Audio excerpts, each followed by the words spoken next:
Final time on this homestand. The White Sox in town to close out this 3-game set here in downtown Detroit. Glad to have you with us here today. And a reminder, if the Tigers combine for 3 or more home runs in this game, bring a copy of the box score to a participating Arby's location tomorrow, and you will get yourself a free small order of curly fries. And the hope is the Tigers offense gets going, and they do hit 3 or more home runs today. Rick Porcello getting set to make the start here this afternoon for the Tigers. Tiger pitching has been really good in terms of their starters on this homestand. And here's the lineup that Porcello will be facing this afternoon for the visiting White Sox, presented by the Metro Detroit Chevy dealers. Alejandro De Aza leads it off in center field. Brent Lillibridge will bat second and play third base today with 7 swipes already this year. Meanwhile, it's Adam Dunn at first today. Konerko is DHing Rios in right. Ramirez, the shortstop. Viciedo, Flowers, and Beckham, the bottom 3 for Robin Ventura here this afternoon.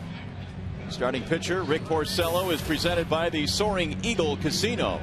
Rick has 2 wins and he has 2 losses. In those 2 wins, he was spectacular. In the 2 losses, of course, that has ballooned his ERA up to over 5.5. But the one thing you really have to admire about his numbers is the fact that he's only walked 4 batters this year in 30-plus innings. So Rick is always around the plate. Let's take a look at the Tigers' defensive alignment here today. It is presented always by Beaumont Health System. Dirks gets the start in left. Jackson in center. Brennan Bond, he's in right. Cabrera, Peralta, Rayburn, and Fielder. That's the infield alignment. And Alex Avila is back behind the dish, catching the day game as well here today. And Rick Porcello, coming off a really good start against Kansas City, talks about some of the tweaks that he made to his delivery. For me, it's kind of always been a battle with my tempo, which affects my location and, you know, the movement of my pitches and stuff. So I think, you know, the adjustment of my delivery kind of just helped me slow things down a little bit, and, you know, I was able to execute pitches a little bit easier. 5 days ago against Kansas City, Porcello looked as good as I've seen him ever in a Tigers uniform. Everything was bottom of the strike zone, and the fastball, the velocity, 95 miles an hour, a couple of occasions for Porcello in that outing. And he did not walk a batter in that game. His first pitch to Alejandro De Aza is in there for a strike. We talked about his 4 walks in 30-plus innings this year. That's some of the best ratio in the American League. De Aza batting .260 coming in. Looks at a ball. The count goes to 1-1. Leadoff man for the Sox. 2 out of 8 in the series. He has scored a run.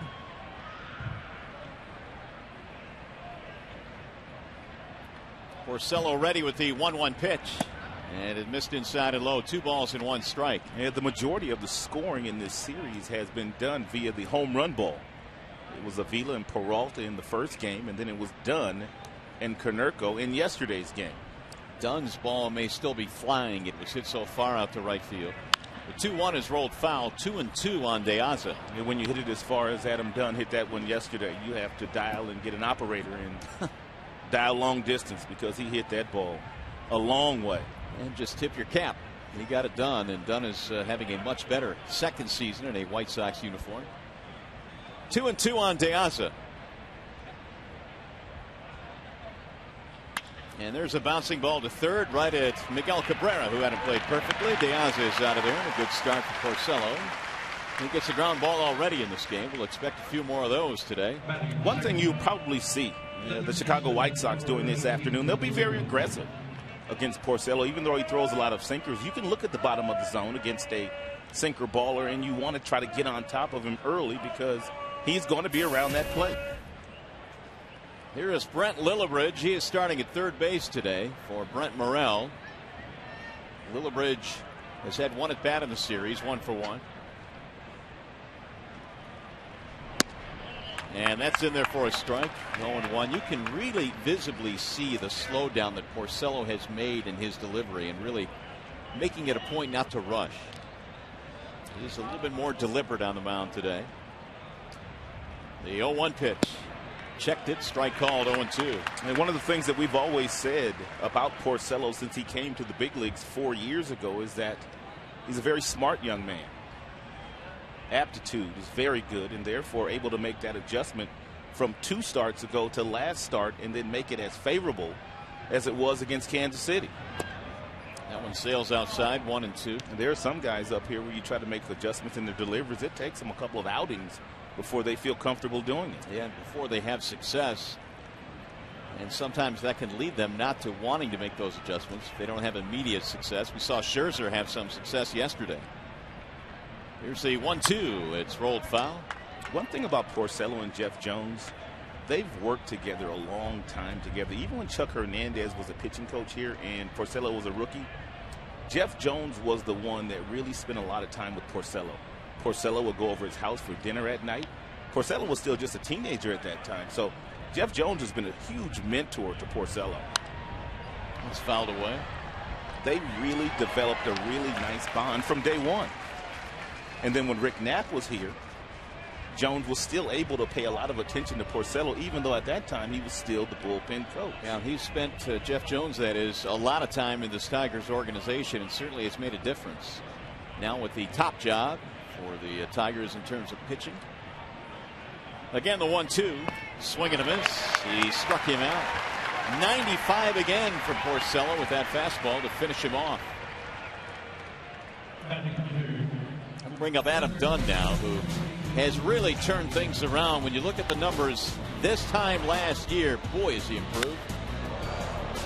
And I guess you would expect this. The slugging percentage compared to this time last year, awfully good. It's good for the White Sox, that much is for sure. And Dunn had a good spring training out in Arizona. Was able to wipe the slate clean from last year to this year, and that's what you have to do. Strike one on Dunn, who has hit 8 home runs now. He's had 3 RBIs in the series. And the average at a solid for Dunn, 250. Strikeouts still part of the package. They always will be with Adam. Wave and a miss, 0-2.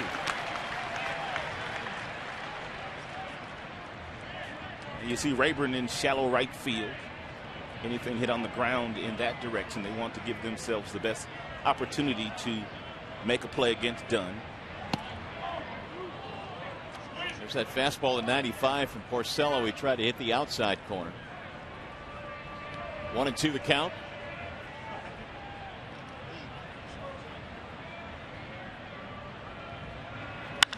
And a swing and a drive to right on a line, and that ball is going to get out. How about that? Adam Dunn hit a moonshot yesterday. This one was a clothesline just over the fence and right. And it's 1-0 Chicago. Porcello, for me, his best pitch arguably is that two-seam fastball that runs down and away from the left-hander, but he elected to throw a changeup here, and it's 85 miles an hour. And Adam Dunn, he could hit that one, as he did. He clobbered that. That is his 9th home run of the year. And you see it just barely land over that gate out there in right field. So Dunn now has homered in 4 of his last 5 games as he continues to heat up. Early lead for the White Sox. The chopper to third, fair ball, and Konerko is out of there to end the inning. However, Dunn puts the first run on the scoreboard today with a solo homer.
bottom of the first. Austin Jackson getting set to lead things off for Detroit. Here is the Tigers starting lineup presented by Big Boy. Jackson, Dirks, Cabrera at the top.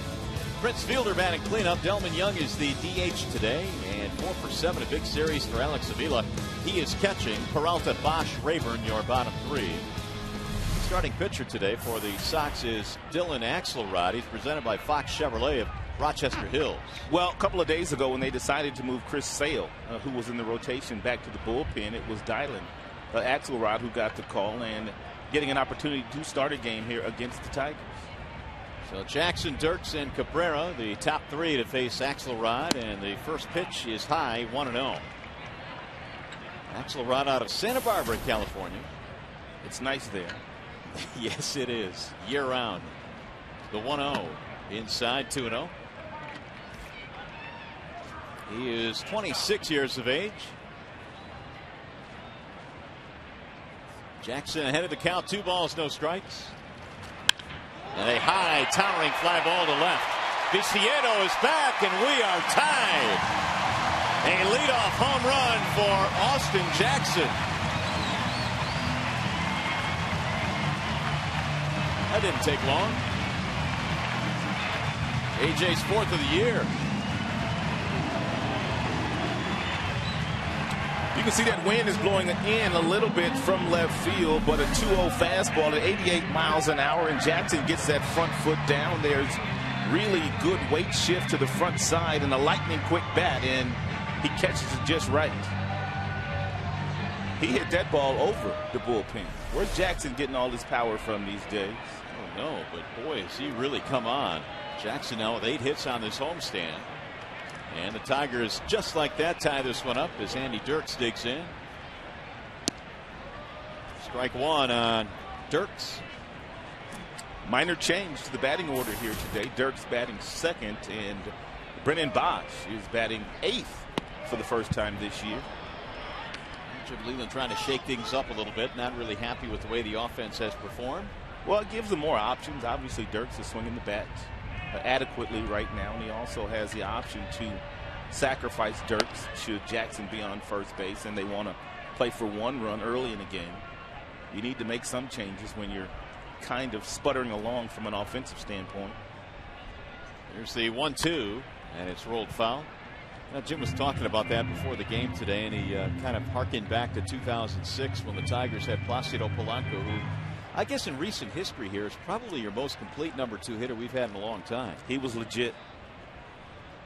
But he loves the power potential that Bosch brings to that spot. That's going to get into center field as Dirks singles up a minute.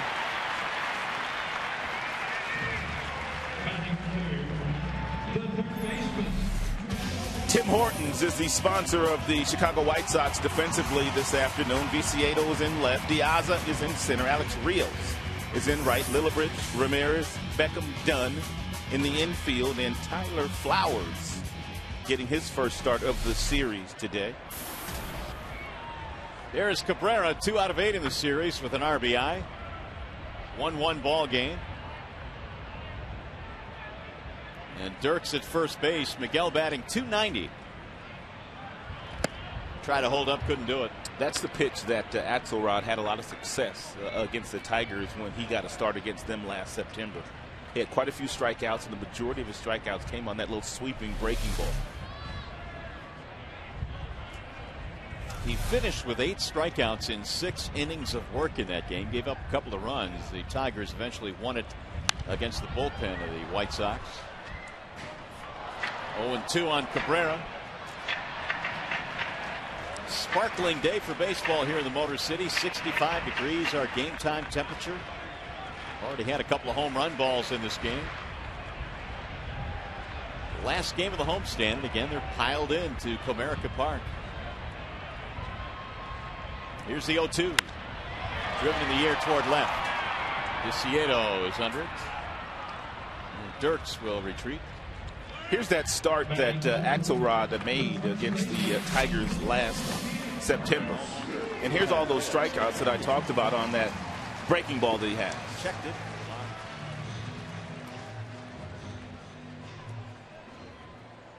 Axelrod is a guy that has done a lot of really good work in the minor leagues. Here are the final numbers. That 8 strikeouts sticks out in 6 innings of work. Getting an opportunity to start today with Chris Sale going to the bullpen. Prince Fielder steps in. And a nice stop there by Flowers. I guess I just don't quite understand the Chris Sale move, but it's really not for me to understand. But I've heard several people say, and even Don Cooper today, when he was talking to our very own Shannon Hogan, he said there's some tenderness in Sale's elbow. Usually when there's a little tenderness, don't you shut him down? Typically, especially a talent like that. But certainly the White Sox know what they are doing. He's, of course, getting a few days off here before he takes over the closer's role tomorrow officially. So, yeah, I mean, when you're talking about a kid with his talent, you would think they would probably be ultra careful. A good count right here for Fielder to hit in. I don't know if he'll get a fastball from Axelrod, but if he does, he'll get a good swing at it. And here is the 2-0. 3 balls, no strikes on Prince. Axelrod, one of those guys that had to pitch his way to the major leagues. Fastball doesn't get much above 90. He's got a breaking ball. He's got a changeup. But over 414 minor league innings for Axelrod. So he has a pretty good idea of how to pitch. Here's the 3-0. He lost him. Fielder gets a walk. Put runners at first and second. That'll bring up the DH Delman Young.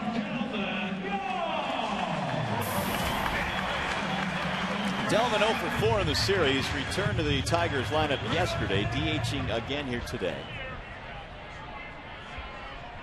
And he's got a chance to pick up a couple of ducks on the pond, as they say.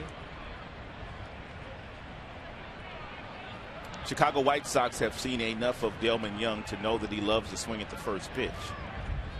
Therefore, if you're Delman Young, you need to make sure if you are in a swinging mood early, you get something up to keep the ball off the ground so you do not hit into a double play. In there for strike 1. Well, Delman has come in with really good numbers career against Chicago. 341. He has lit up the White Sox pitching staff. 11 home runs as well. The 0-1 pitch. Flowers has to smother that one. 1 ball and 1 strike. What a spectacular day here today for Big League Baseball. This is the place to be, and many here in Detroit agree with that. There aren't too many seats to be had this afternoon.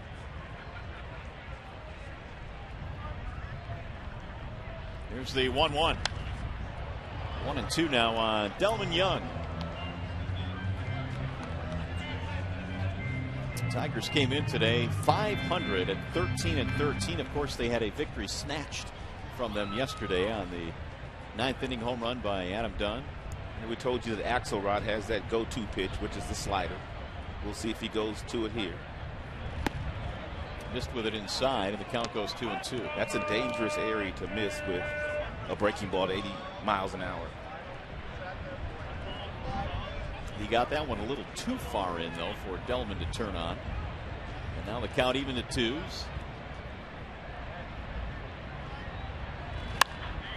In the air toward left. Viciedo started back. Now he's coming in and has to make a shoestring catch. Dion Viciedo rolls in left field and holds on.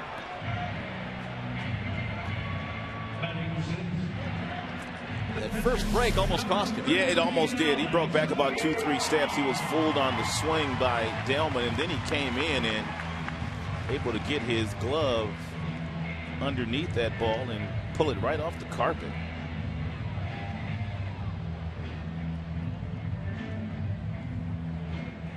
Didn't he make a couple of really good plays in Chicago against us in left field? He sure did. He came up big with his bat and his glove in that series. So there are 2 outs now. Avila will step in.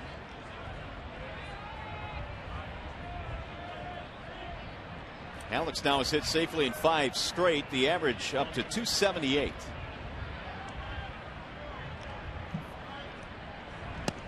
Wave and a miss.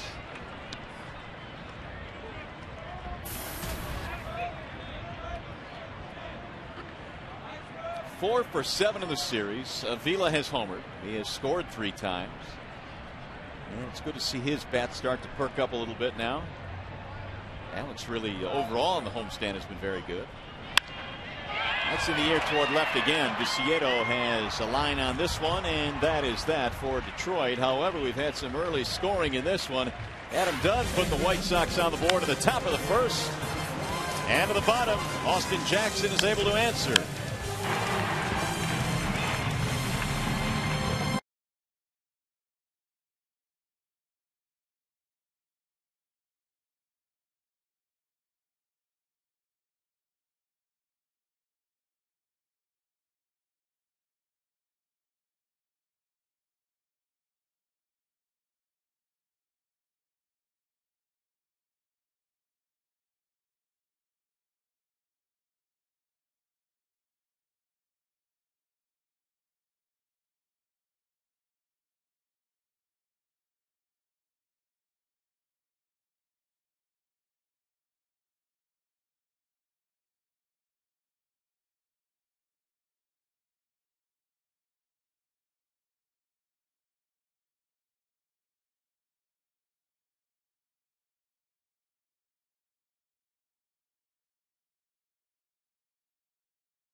By Comerica Bank, strength and stability since 1849. Jeep, visit Jeep.com to learn more. And by Nestle Coffee Mate Natural Bliss, all natural coffee creamer. Nice day here in the Motor City. It's a 1-1 game as we go to the top of the second. White Sox and Tigers each with a home run in this game. Rick Porcello back to the hill facing Alex Rios, Alexei Ramirez, and Dayan Viciedo. First pitch from Porcello is outside to Rios. He is hitless in the series at 0 for 7. Rios batting .277. Had himself a pretty good month of April. Got off to a nice start for Chicago. And the count goes to 2-0. Rios, as a matter of fact, hit .311 in the month of April after really scuffling last year in the batting average column. Just .227 for the White Sox. That's fouled off. 2-1. I wonder sometimes, Rod, if there are guys that too much is expected of, and Rios may fall into that category. Had some success early in his career with Toronto, and maybe they thought, us included perhaps, that his numbers would just keep going up and up and up. Well, he set the bar awfully high for himself in Toronto. Let's roll toward third. Cabrera flags it to his left, and it's picked at first. Nicely done by fielders. Rios was one of those guys that when he was described by major league scouts that went to watch him play when he was playing for Toronto, he was described as a five-tool player. Right. Can do everything on the baseball field. Hit for average.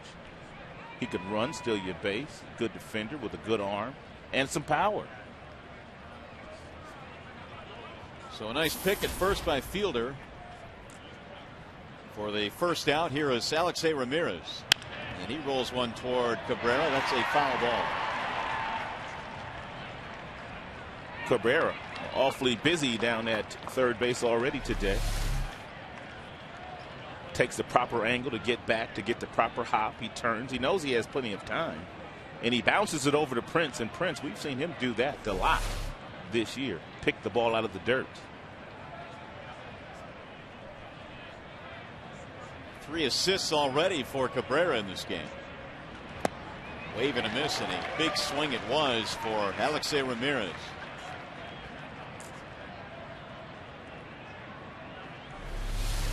This is when Porcello's at his best. You could see the late life on that really good two-seam fastball darting down and into the right-handed Ramirez. 1-2. Porcello had a couple of ground balls and a strikeout in that first inning, aside from the Dunn home run.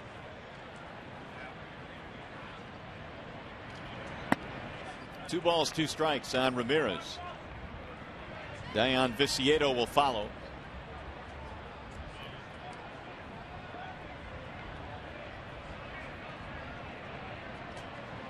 And the 2-2. Ramirez stays alive. There's Viciedo waiting on deck. White Sox have been a really good road team. In fact, they've won 7 of their last 10 on the road. Although in recent years, at least, they've not had good success here at Comerica. Yesterday's result notwithstanding.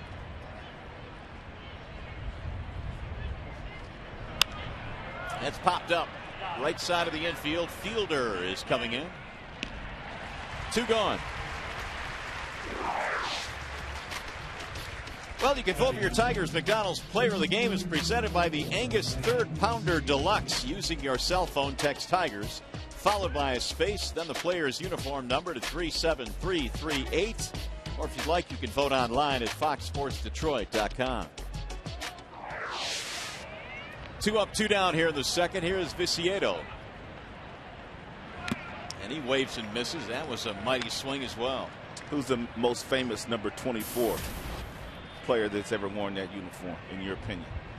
In baseball. Oh, I thought you meant Chicago. Willie Mays? Yes, indeed. This is 81st birthday today. Today? Today. 81 for Willie Mays? 81 for the Say Hey Kid. No kidding. He was Ernie Harwell's favorite player. He was indeed. Said he was the greatest player I ever saw.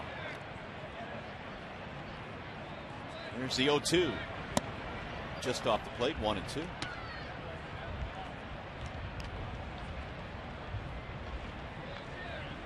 Viciedo is hitting only .213. Had a stretch in the month of April where he really struggled. 1 for 24. That's kept his average down. It's fouled off. He's got a lot of power. He has got a lot of power. If you make a mistake out over the plate, Viciedo can really hurt you.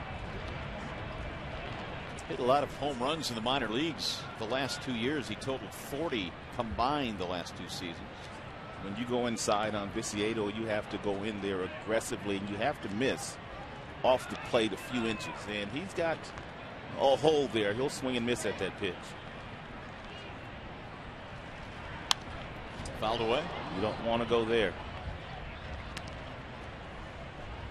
Hey, by the way, this game is available today in stunning high definition on Fox Sports Detroit HD, sponsored by Xfinity from Comcast.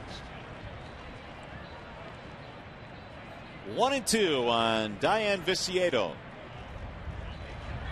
Inside at high, 2-2 the count. Now the White Sox have another Cuban-born player playing shortstop for them. Alexei Ramirez. Viciedo is also a native of Cuba.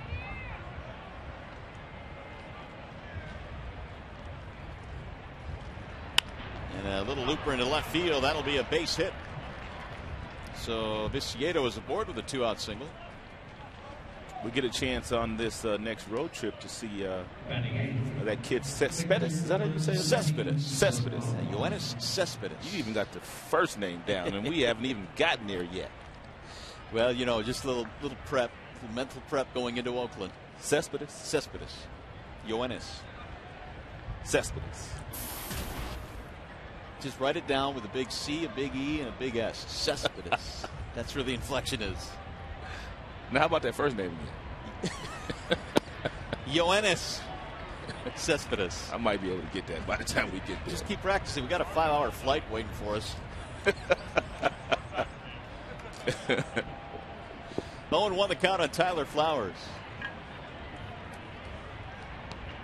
Flowers hitting just a .133, and he looks at a strike. 0-2. Each team with a run, each team homered to the first inning. Dunn with a clothesline of a home run in right field, and then Jackson hit one out for Detroit.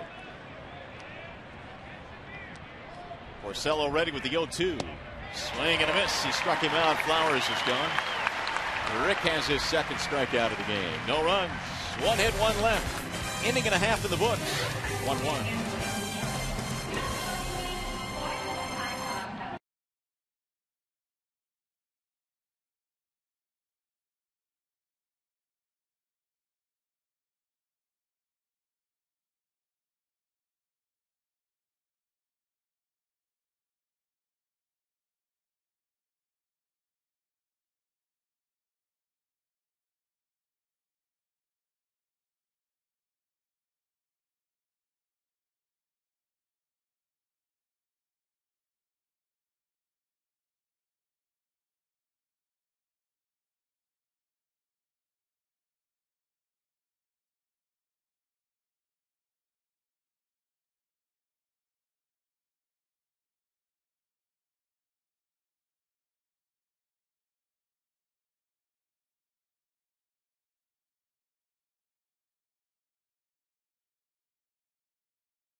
The Play Baseball Detroit Community Clinic in St. Clair Shores at Kite Monroe Fields over there on Harper Avenue, and a lot of instruction going on. These are always some great opportunities for the kids to learn from the big leaguers. No doubt.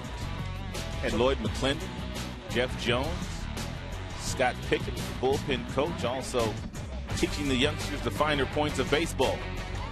And Play Baseball Detroit and the community clinics trying to strengthen and expanding youth baseball and softball programs in the greater Detroit area region. So they had an outing yesterday in St. Clair Shores. 1-1 is our score as we go to the bottom of the second, and Johnny Peralta leading it off. Peralta, Bosch, Rayburn facing Dylan Axelrod. There's a strike call, 1-1. Peralta 3 out of 7, had the walk-off on Friday, which gave the Tigers a victory.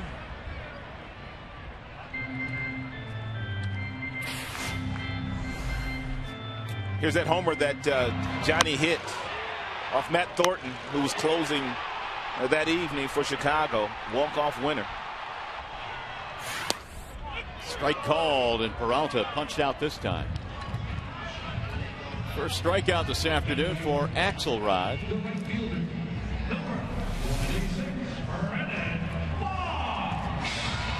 Threw a couple of breaking balls there to Johnny to get ahead of him, and then he finished him off with a fastball at 88. And Johnny didn't get the bat off his shoulders, but Johnny must have thought that ball was down and in as well. Bosch batting in the 8th slot for the first time this year. Hitting .213 hitless in this series.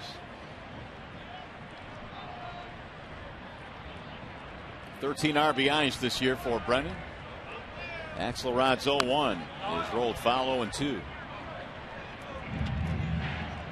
If the last name Axelrod sounds familiar, it should. His uncle is Barry Axelrod, the sports agent who has many of the big names in this game. Well respected. Barry Axelrod. Here's the 0-2. Missed it high. And his nephew Dylan went to college at UCI. Cal Irvine, where he played for one of my favorite all-time school nicknames, the Anteaters, out in Irvine. That's rolled foul. They've got some names out there in Southern California, don't they? They got the They Dirt do. Bags. At Long Beach State, yeah. Anteaters. good ones.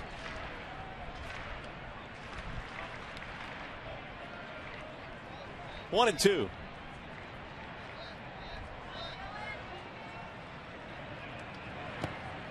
Breaking ball missing low. 2 balls, 2 strikes. Waiting on deck, number 9 hitter Ryan Rayburn.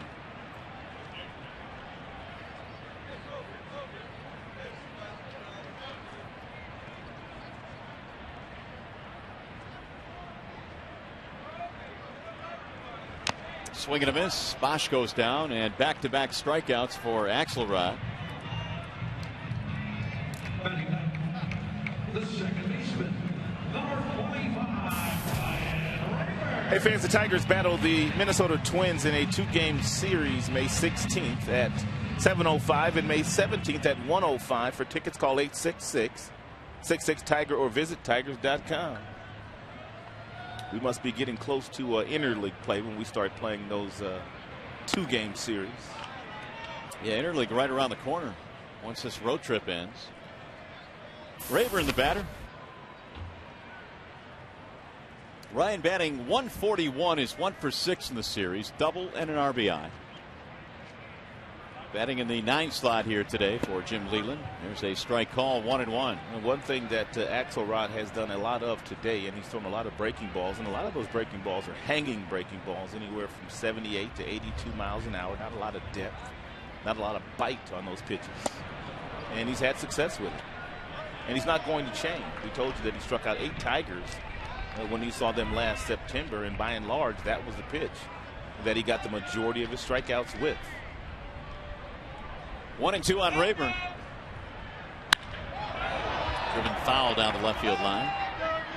He's pitching backwards here today, and the definition of pitching backwards is a guy that will throw you breaking balls early in the count to get ahead, and then he comes inside with a fastball to try to finish you off when he knows most hitters are waiting on that tad second longer to make sure they get a strike. He went around, and they can't find the baseball. It goes all the way to the on-deck circle, and Rayburn will reach. Tigers get a break there. A strikeout of Ryan Rayburn.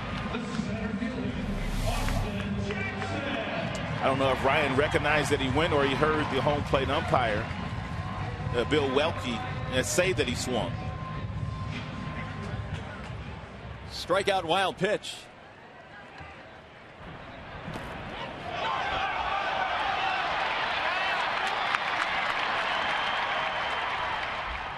Yeah, Rayburn was concentrating on whether or not he went around with the swing, and then realized it got by the catcher.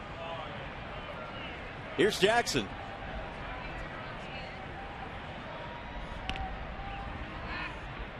Jackson homered back in the first inning. It was his 4th home run of the year, and Jackson's 6th career leadoff home run. And a ball that traveled over 400 feet.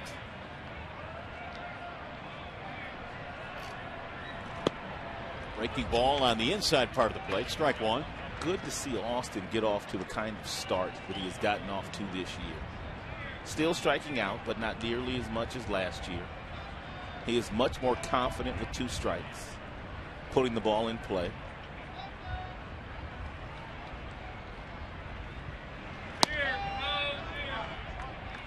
Axelrod missing outside. 1 ball and 1 strike. He is vital to the team's success. Well, the Mazda scouting report shows you the difference between last season and this season through May 6th. Big difference. 194 at this point last year. Swing and a miss. And it's 1-2. Take a look at his home run swing earlier in this game. It's a 2-0 fastball. It's a cookie right down the middle, and he absolutely drilled it. But look at the form. Look at the technique. Nice rotation with the hips.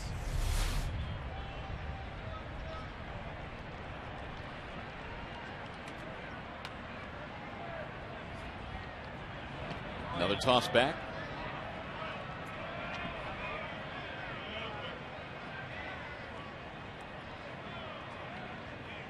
Jackson now with 8 hits on the homestand. Average up over 300.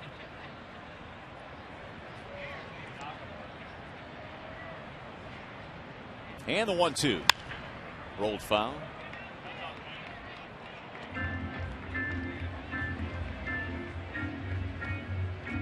Rayburn reaching on a wild pitch on strike 3 from Axelrod.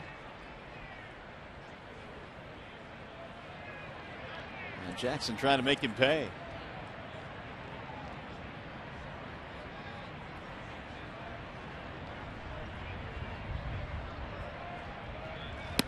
Checked it up high. 2 balls, 2 strikes.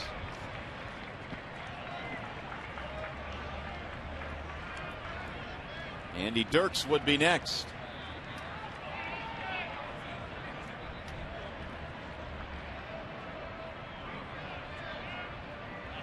Runner going and a breaking ball. Luke Fowl back out of play.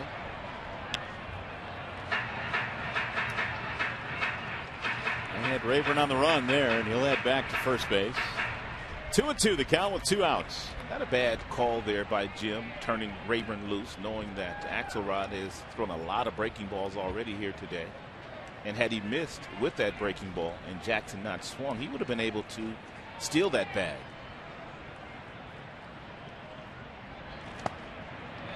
Flowers blocks that one. 3 balls, 2 strikes.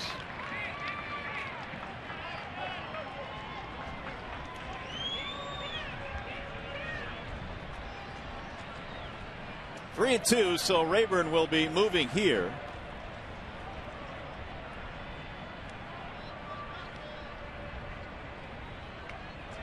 And the full count pitch. Rolled foul again.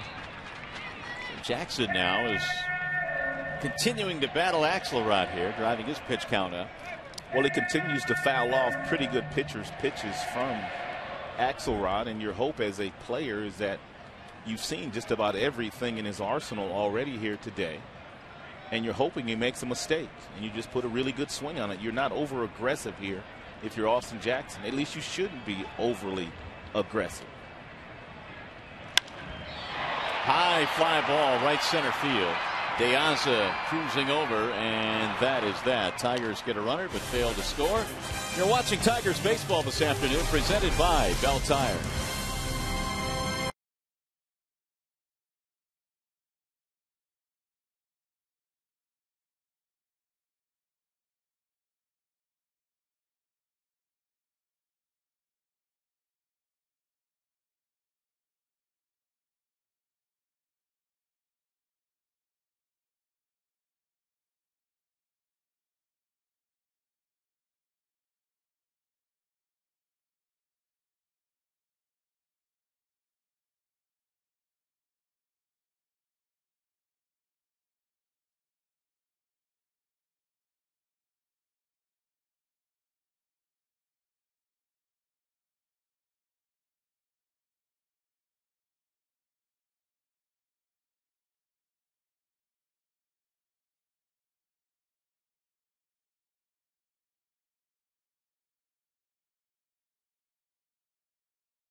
Porcello has made, and it's not a major adjustment, but he's been able to do it rather smoothly. And that's earlier this year, he was not taking his hands over his head, and because of that, he was rushing a little bit. So what Jeff Jones has done now, you see on the right, here's his delivery today, now taking the hands over the head, which allows him to get to a really good balanced position. And because of that, we've seen Porcello's fastball get up into the 95-mile-per-hour range just by slowing down and allowing the arm to catch up. Yeah, we've seen it a couple of times already today, and he'll go back to work now. The first pitch is rolled to third base and scooped up by Cabrera. And Gordon Beckham is out, 1 away. Verlander was asked the question yesterday, when did he stop pretty much going over his head? He said he stopped, it was pretty much when he was early in high school, but now what he does, Verlander just simply takes his hands, they go down, they come back up. And he says that's his slowdown mechanism, which allows him to get to that balance point where he does the majority of his damage. So certain guys do certain things with their hands, but the gist of it is whatever you need to do to slow yourself down. Here's De Aza, and he looks at a ball inside. 1-0. By the way, I'm reminded of some of the great nicknames of Southern California schools. And we missed one. Which one? University of California, Santa Cruz. They're known as the Banana Slugs. Banana Slugs? Yeah. I did not know that. I didn't either. Now, why would you call your school the Banana Slugs? I have no idea. Oh, man. That's where they grow all the fruit out there. San Joaquin Valley. Here's the 2-0 pitch. Yeah, and it's low. 3 balls, no strikes on Alejandro De Aza. He bounced out his first time up. Here's the 3-0 pitch. Ball 4. Time to check in with the studio now. He's no slug. Here's Justin White.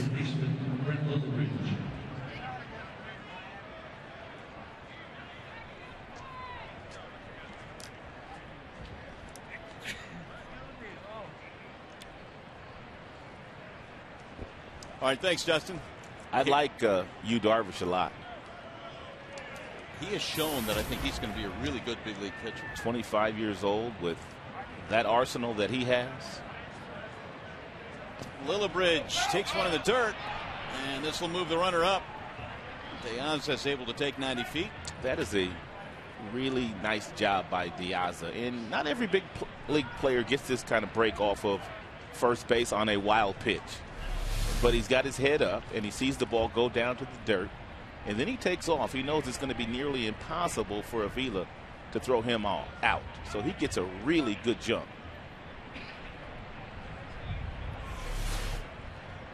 Lillibridge, the batter, trying to drive in the run, and he shoots one to the right side of the infield. Rayburn cuts it off nicely, and Lillibridge is out 2 away. Advanced De Aza to third base. Nice recovery here by Ryan Rayburn, who was holding De Aza close towards second base, and then when the ball was hit, he had to get over there and make a play, then gather himself to get the out.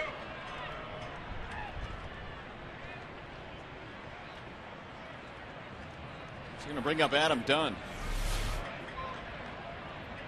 Go-ahead run standing at third with 2 outs. We're in the top of the third here at Comerica. Dunn hit a line drive home run his first time up, his second in as many games, and 4 in the last 5 games for Dunn.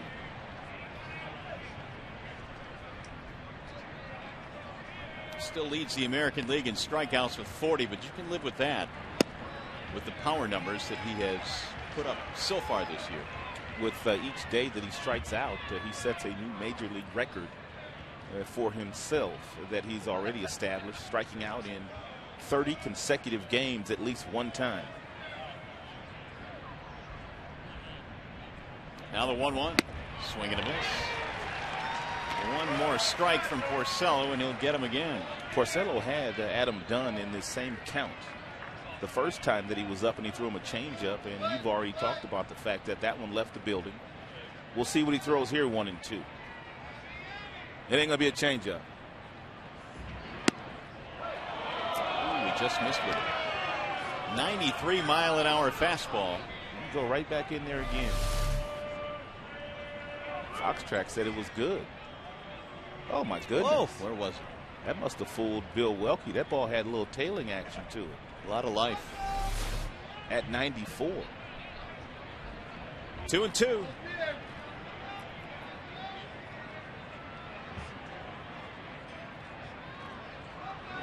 Swing and a miss. Oh, it just took him 1 extra pitch. Another strikeout for Dunn. They leave a man at third.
And by AT the nation's largest 4G network. AT rethink possible.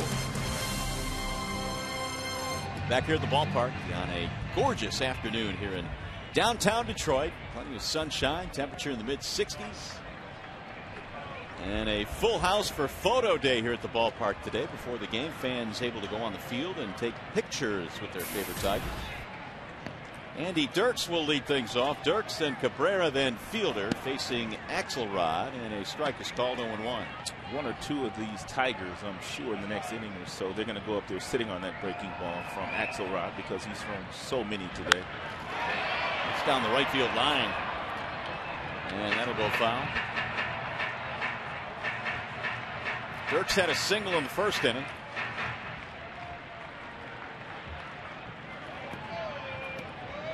Axelrod had a career ERA of 2.89 in the minor leagues. Rod talked about all the innings he logged in the minors before getting his first big league opportunity last year. Guys like Axelrod, guys that aren't hard throwers, guys that have logged as many innings as he has logged, you know how to get minor league hitters out.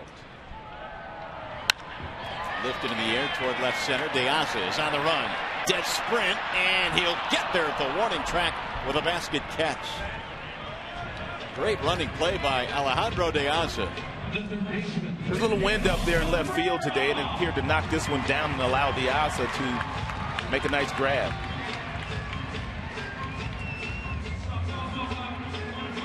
I was talking about Axelrod and the fact that he has had so much success in the minor leagues. If you have the ability to throw your breaking ball for a strike in any count, you'll have good minor league numbers. Ball 1 to Cabrera. And the majority of the pitches that Axelrod has thrown here today against the Tigers hitters have been breaking balls. Now the 1-0. 1 ball, 1 strike. Well, he was 9-3 last year between two levels, AA and AAA. Had an ERA of 2.69 and then was promoted late in the year. There's another one of those check swings that we've seen a lot of on a breaking ball. 1-2. Axelrod's also spent part of the 2009 season playing independent baseball. It hasn't been the smoothest ride to the big leagues for Axelrod. Chopped to third base. Lillibridge has it. And Cabrera is gone. 2 away.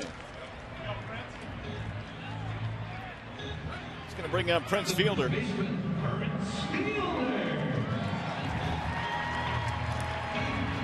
By the way, with all this talk about colleges, Rod, we want to send a congratulations out to our good buddy John Keating's daughter Lauren, who's going to be graduating from Notre Dame next week. Next week, yeah. No easy feat. Congratulations, Lauren.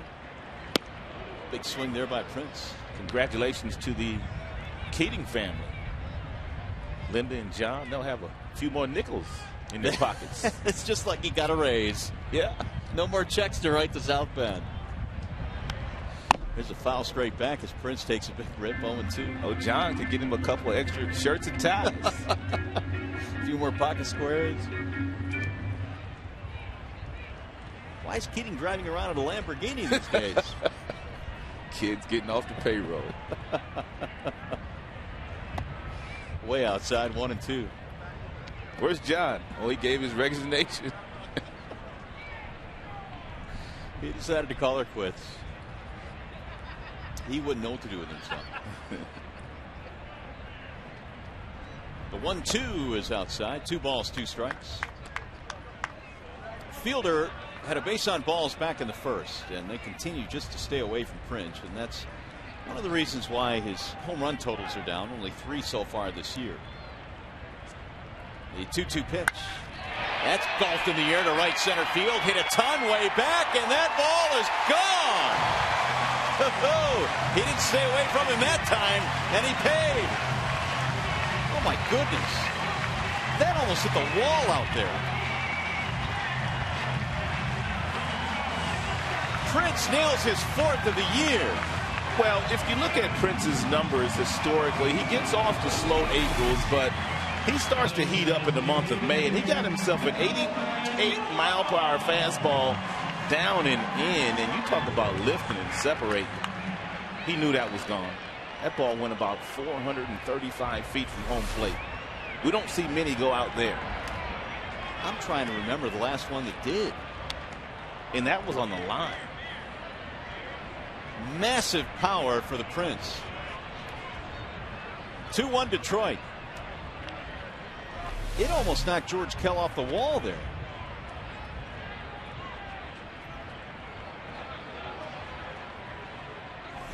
Getting the estimated distance as we speak on that home run.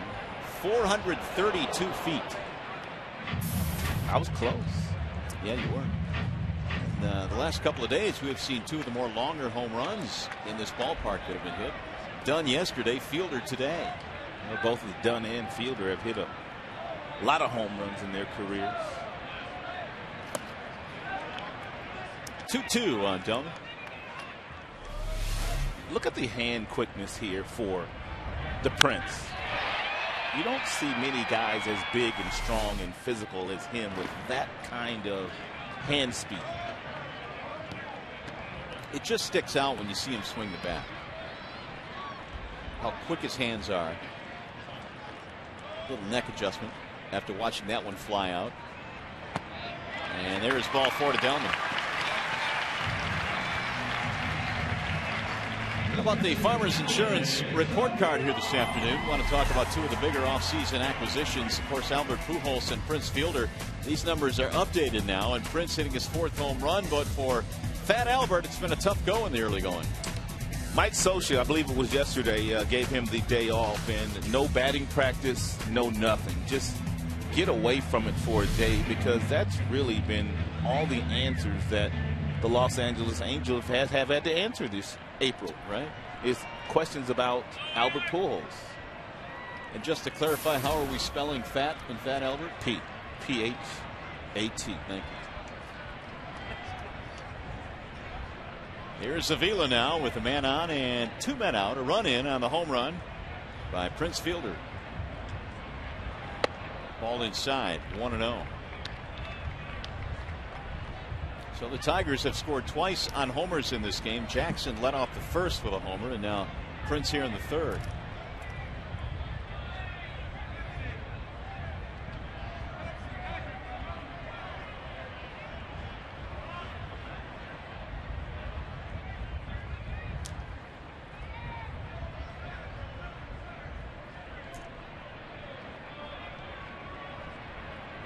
Here's the 1-0. It's a strike called on the outer edge. 1-1 on Avila, who flied out back in the first inning. Alex has hit safely in his last 5 consecutive games. As the pitch count reaches 67 now for Axelrod. And we're only in the third. Wave and a miss. 1-2.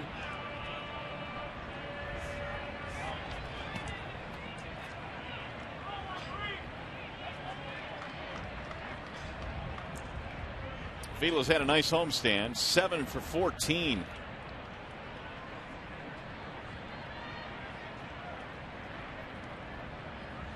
Alex this year has hit 4 home runs. All of them have come here at home. Of course, he had the walk-off. First 3-game series of the year against Boston on that first homestand. 2-2.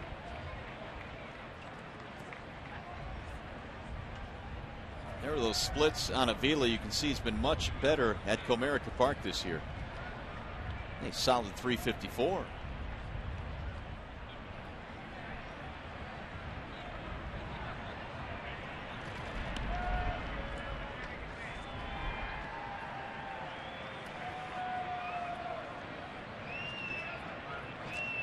Two and 2 on Avila.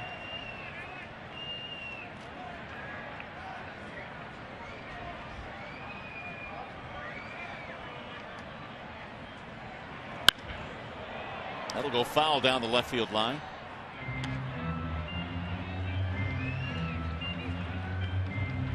Tigers a win here today. They win the homestand before they hit the road for 9 away from Comerica Park. Heading out west for the first time. They won't have to see Felix Hernandez this trip out, though. He pitched yesterday, so they will miss King Felix. That's a tough break. I'm sure the hitters are upset about that. Swing and a miss, and Avila goes down on strikes. Inning is over. However, they go ahead. And Prince Fielder going really deep here in the third.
Ace Hardware Scott's fan poll question of the game. I love this one. What is your favorite Tigers nickname with these four choices? Is it A, Schoolboy Rowe, B, the Mechanical Man for Charlie Gehringer, C, the Bird for Mark Fidrich, or D, the Georgia Peach for Ty Cobb? And you can enter your vote. Text ACE followed by a space, then the letter answer to 37338. And there is the Mechanical Man out on his statue. So many great Tiger nicknames. That's going to be hard to choose, and we had to leave out quite a few too. I like Willie Hortons. I used to call him Mull Digger. Yeah, we forgot about that one.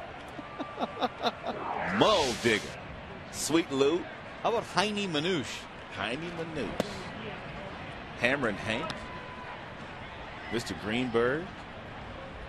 I kind of like Mr. Tiger too. Yeah, that's not bad. No, that fits real I mean, nice. that kind of. I mean, Mr. Tiger.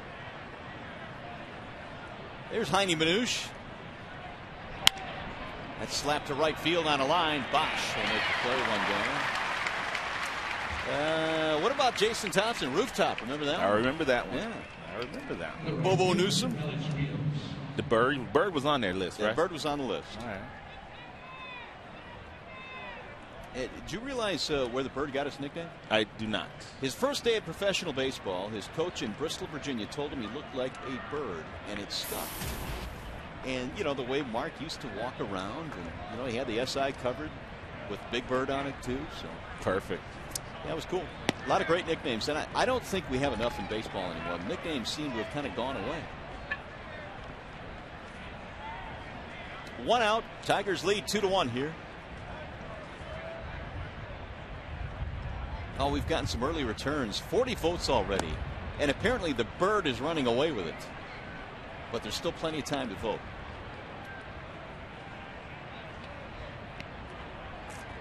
Rick Porcello gave up the run in the first. Nothing since. Alex Rios, the batter here in the fourth. Swing and a miss. 1-2.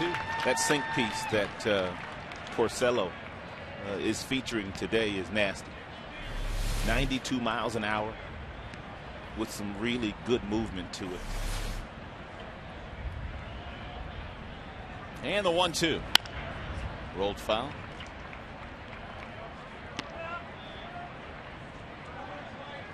Kids Day here at the ballpark, so we have plenty of them in the ballpark this afternoon, enjoying great weather, great Tiger baseball.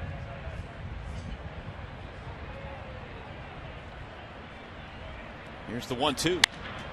driven to left, but that's going to hook.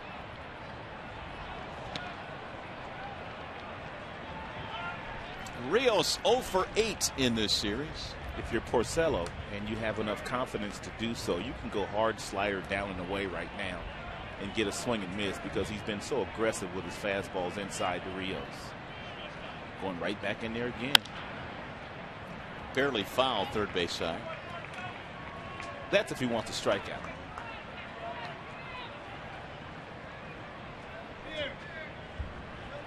Here's another nickname. Remember Aurelio Lopez? I do. Senor Smoke. Senor Smoke. Yeah. They're all starting to come together now.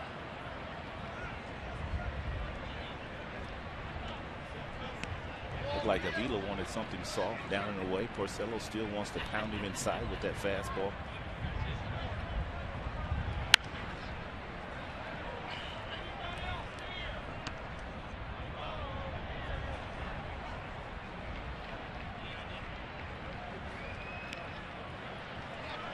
One and two on Rios. 1 out, 4th inning.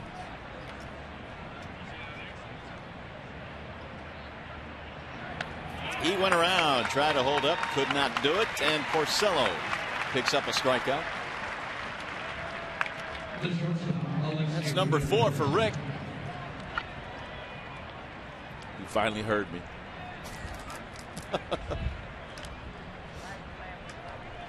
And he's gotten his 4th.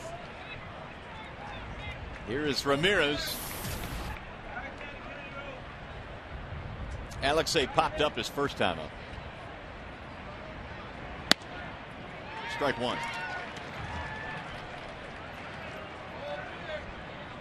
Tigers have 3 hits today. 2 of them have left the building. The home runs by Jackson and Fielder. The other hit is a single by Andy Dirks. That's fouled off. 0-2 on Alexei Ramirez. Alexei's got some power despite his slight build. He's had at least 15 home runs in each of his first 4 seasons in the major leagues. He's a good two-way player. Electrifying at that shortstop position as well.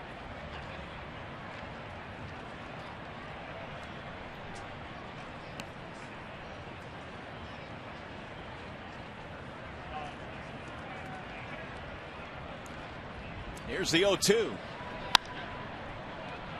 Toward right field. Bosch coming over is not going to get there.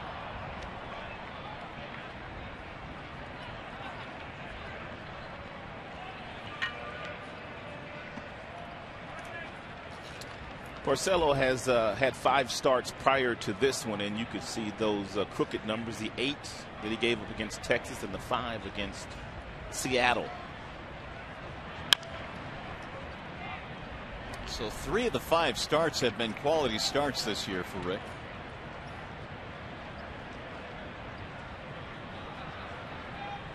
And those 8 runs against Texas were all given up in the first inning. And 3 runs against Seattle that next start were given up in the first inning. So he's had a little trouble with the first inning this year.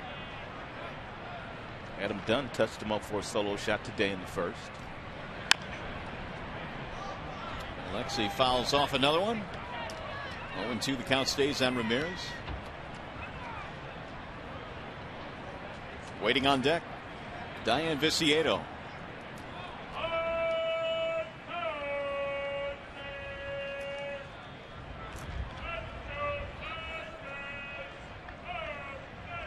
And once again the 0-2.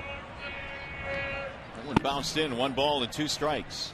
And those runs that Porcello has given up in the first inning, it's been the number 3 hitters on all 3 of those teams that touched him for long balls. It was Josh Hamilton of the Texas Rangers, and then it was Justin Smoke that day that was batting 3rd, and then today Adam Dunn, right, home run, batting 3rd. Bender missing high. 2-2 on Ramirez. The Dunn home run was his 9th already this season.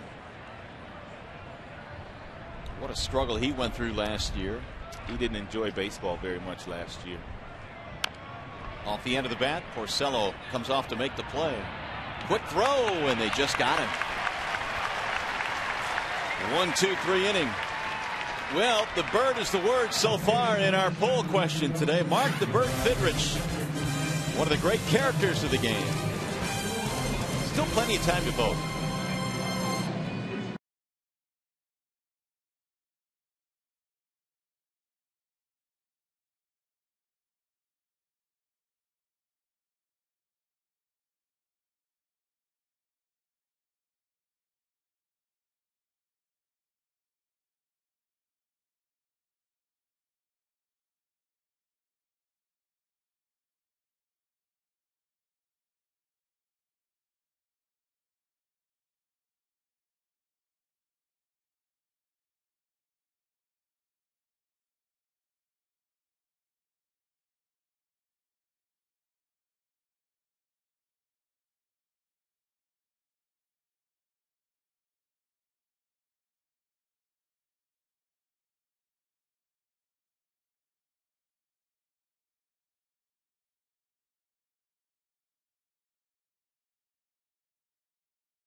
This afternoon, who has the most home runs as a player among active managers in baseball? Who's hit the most home runs as a player among active managers? Good question this afternoon.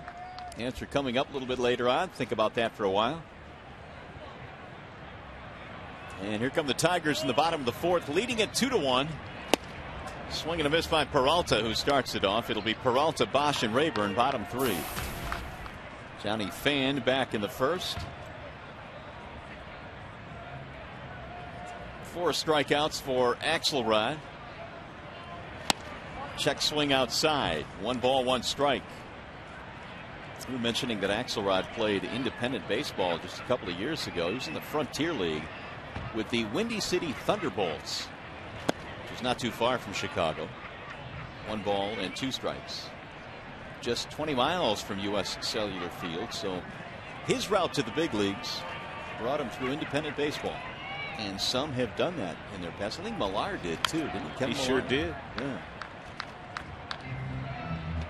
All different kinds of routes. 1-2. Johnny 3 for 8 now on the homestand. Shot toward third base, right at Lillibridge.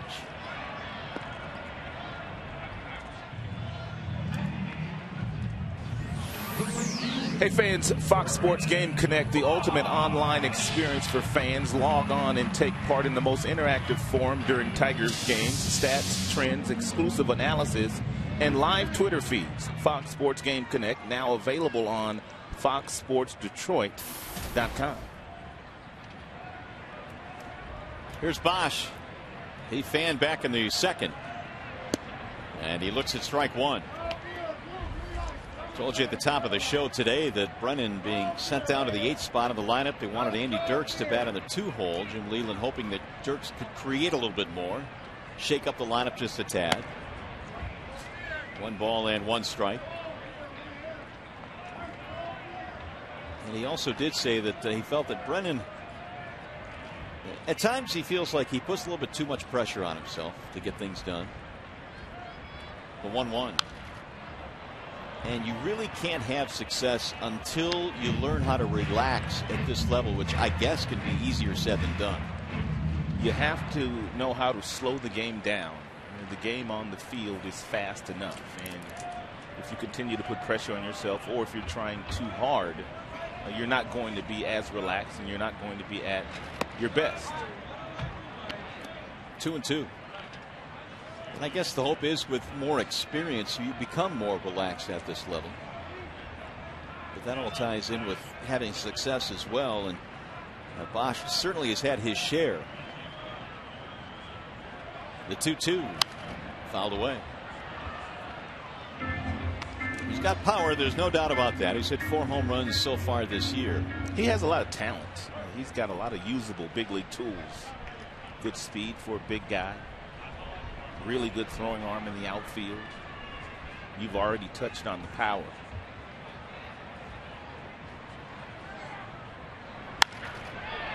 Lifted in the air.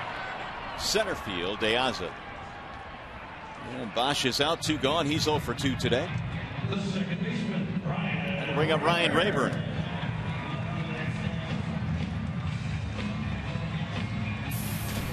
Rayburn struck out but reached on a wild pitch on strike 3 back in the second.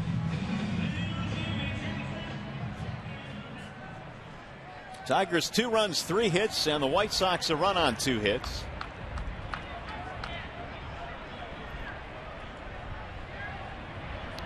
And that hit it. Rayburn hit with a breaking ball. So he's on with 2 outs.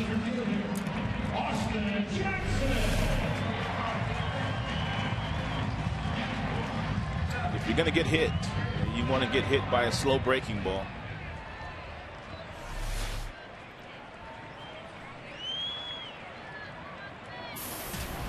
So here is Jackson, who homered in the first.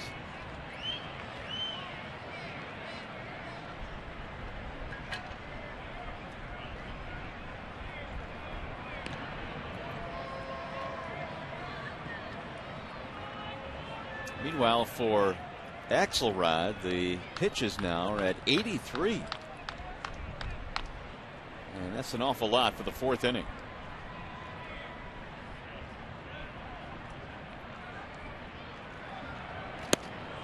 That's in there for a strike. 0-1 on Jackson. Austin top 10 in runs scored in the American League with 19.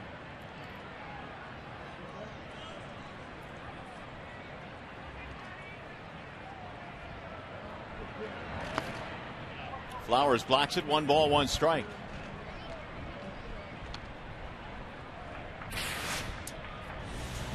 Well, here's how important Jackson can be. His numbers in wins compared to his numbers when the Tigers lose. No coincidence. 431.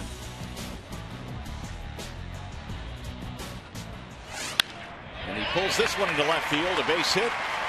Rayburn will go to second. The Tigers have something brewing here now with 2 outs. It's the second hit of the game for Jackson. And that'll keep it going for Andy Dirks.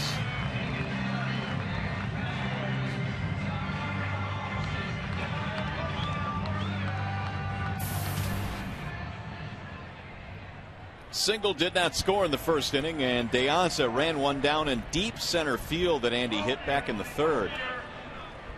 It was a terrific running catch by the White Sox center fielder. And Dirk's trying to pick up a couple of base runners now.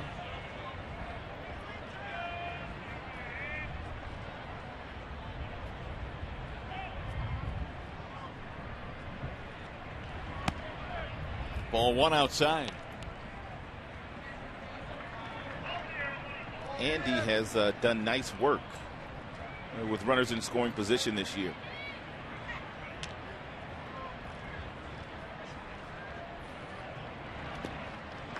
Two 2-0.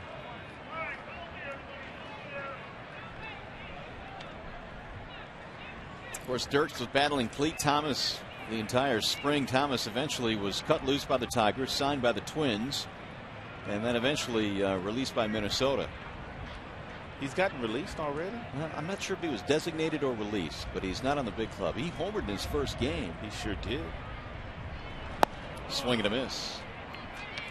2-1 the count on Dirks. That's a situation right there if you're Dirks, and he knows this. If you're in a 2-0 count and you're looking for the fastball, which you should be looking for, you have to try to lay off that breaking ball that he just swung at.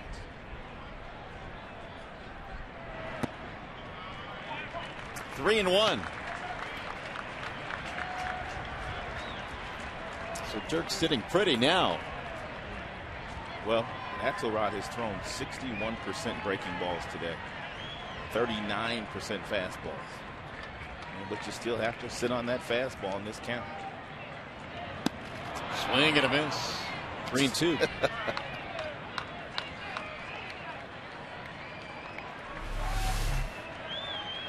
Little spinner up there. To be accurate, Clee Thomas was placed on waivers. He cleared waivers and was assigned to their AAA team, so he's still in the Minnesota system. With the runners going, here's a high fly ball to right center. Ballpark's going to swallow this one up. De Aza goes back to make the play. And the inning is over. No runs, hit, pad, or a hit. 2 men left.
A number of ground ball outs, already 6 here today after 13 in his last start. And when Rick has got the real good sinker ball at the bottom of the strike zone, he is going to induce a lot of ground balls. So if you're in the infield for the Tigers, you need to be ready for that. And I really like the location of these breaking balls as well. You start to get hitters to look at the bottom of the strike zone for the good sinkers, and the ball is down and they just can't lay off of it. So nice job so far today by Porcello. And the Tigers have gotten him a couple of runs as we go to the 5th inning. Still a 1-run ball game, 2-1 in favor of Detroit. And it'll be Viciedo to lead it off. He'll be followed by Flowers and Beckham. 7, 8, 9 in the lineup for Chicago. And Porcello's first pitch of the 5th inning. In for strike 1 on Diane Viciedo. Porcello has been so efficient this year, throwing lots of strikes, not walking many people at all. Certainly helps the cause. Rolled slowly towards short, and Peralta will throw him out. We're going to take one more look at this split screen on Porcello of earlier this season. On the left, you can see the hands aren't going over the head, and then you have on the right today, the hands are now going over the head, which is allowing him to get on top of the baseball and getting much better action in the strike zone. I know some folks just getting home from church, and some guys outside doing a little yard work today. Real nice day outside. Always good to revisit. Swing and a miss, 0-1 on Flowers. Well, to kind of back up your point about the lack of walks, he has gone to a 3-ball count today only once. Since he has come to the major leagues, that has not been his problem at all. Walking batters. 0-2. And he got here when he was 20 years old.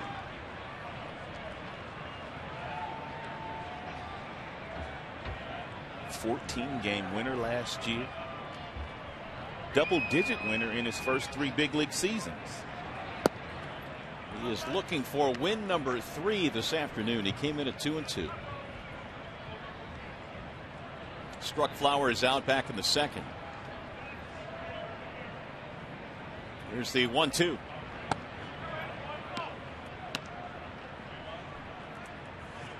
Porcello today has gotten ahead on first pitch strikes quite a bit. 13 of the 17 that he's faced.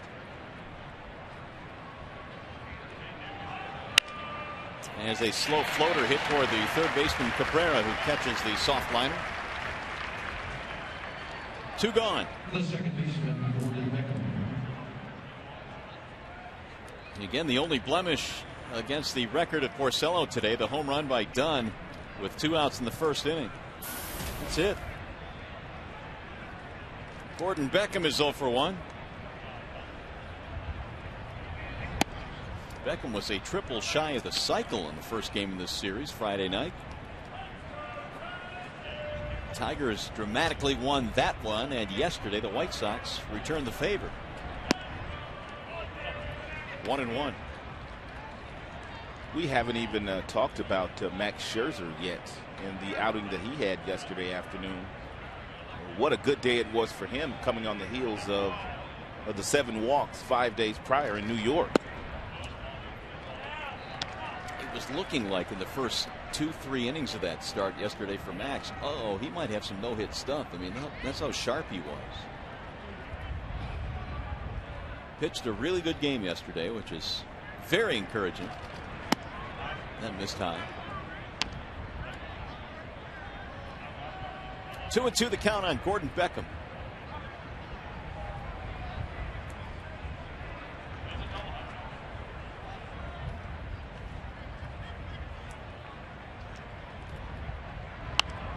Fouled back out of play. 7 straight retired by Porcello.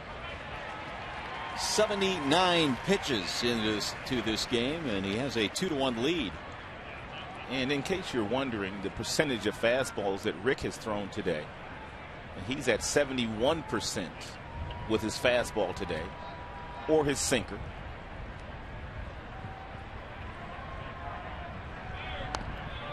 Ooh, that one hit him.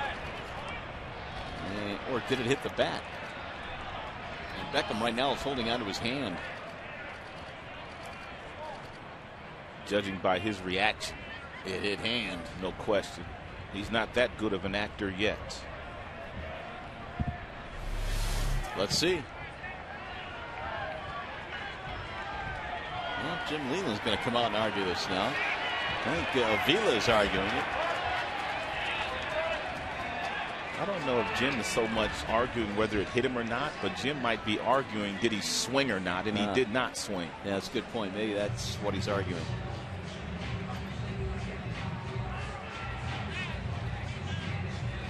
But look at the run on that fastball. Got him right there on the left wrist.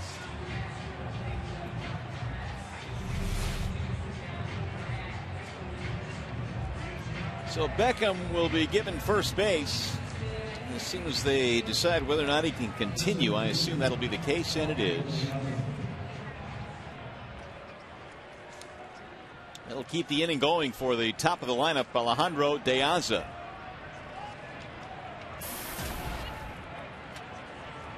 Who had a base on balls back in the third. He advanced all the way to third base but did not score.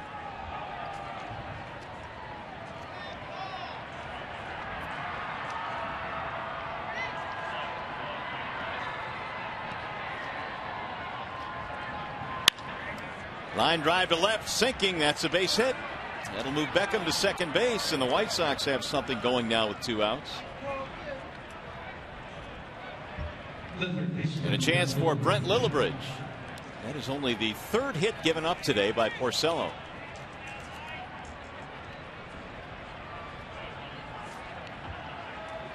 Difference in this game right now, the home run by Prince Fielder, a 2-out solo shot in the 3rd. Lillibridge 0 for 2, ground ball and a strikeout.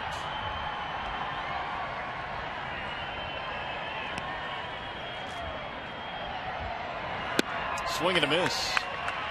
We have seen Lillibridge come into games late as a defensive replacement for the left fielder Viciedo, but he gets the start today at third base for Brent Morel. He also pinch runs a lot for their new manager, Robin Ventura.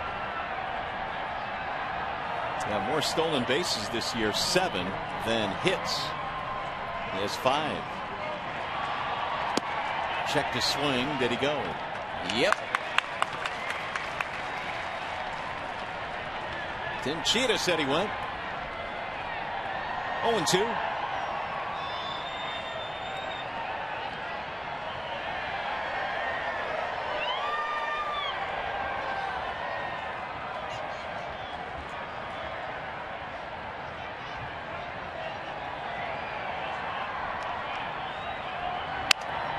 Slow roller hit toward third. Cabrera gobbles it up.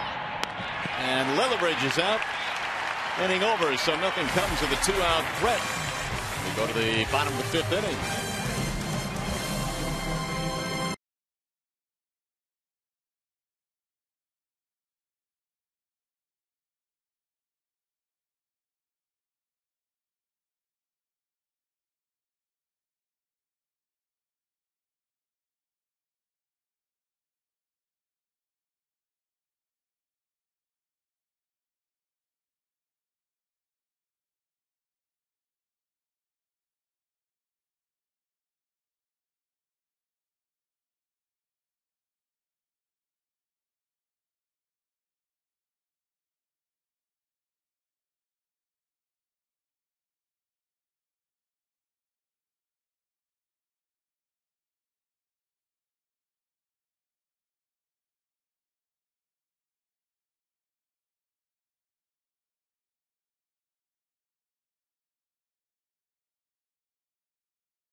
Tigers have given him a couple of runs to work with. It's a 2-1 ball game. And they'll have the meaty part of the lineup coming up here in the 5th. Cabrera, Fielder, Young. Cabrera's gotten a steady diet of breaking balls from Axelrod, but a lot of the Tigers hitters have today. So he starts him off with the first pitch fastball at 88 miles an hour, located in a really good area, down and away.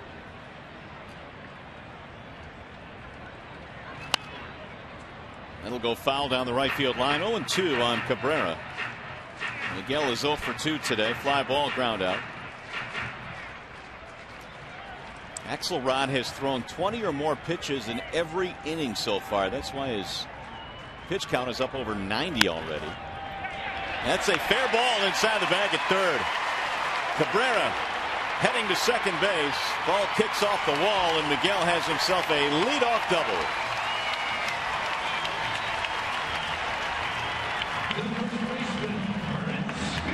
350th career double for Cabrera. That's a milestone. Boy, oh boy. Can't get closer than that one as far as being fair or foul. Cabrera pushing it fair. So the Tigers have their 5th hit. Here is Fielder.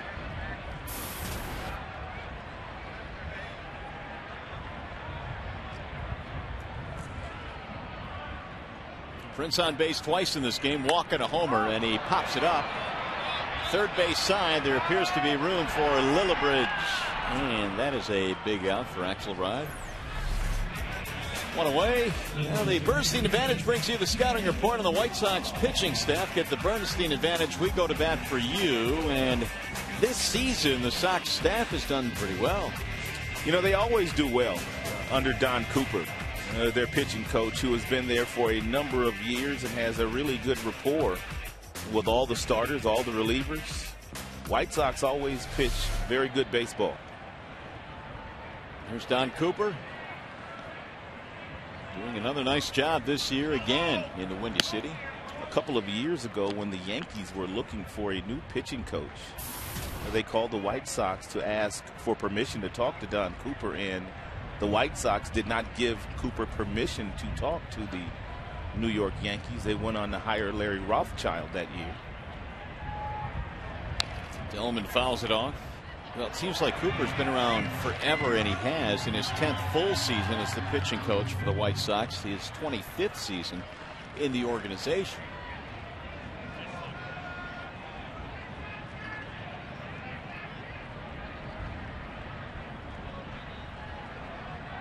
One ball, one strike. Delman hits a line drive into center field, a base hit. Cabrera coming to third. They stop him there. And Delman Young with a single leaves runners at first and third.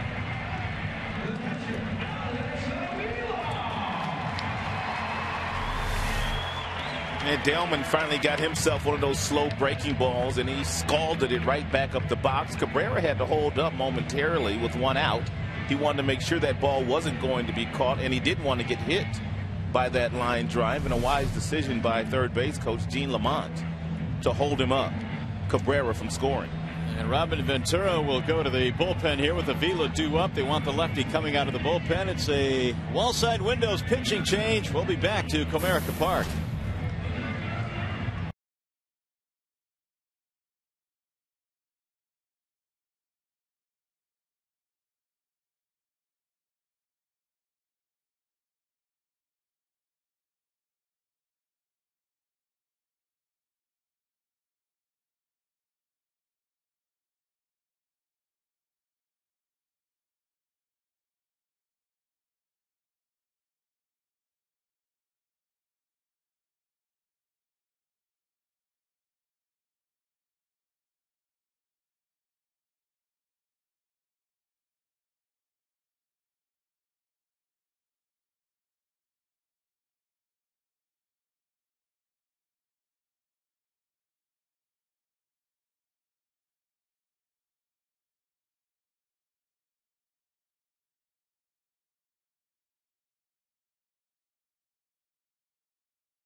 Game is Saturday, May 19th against the Pirates. The first 10,000 fans receive an Austin Jackson Detroit Stars bobblehead.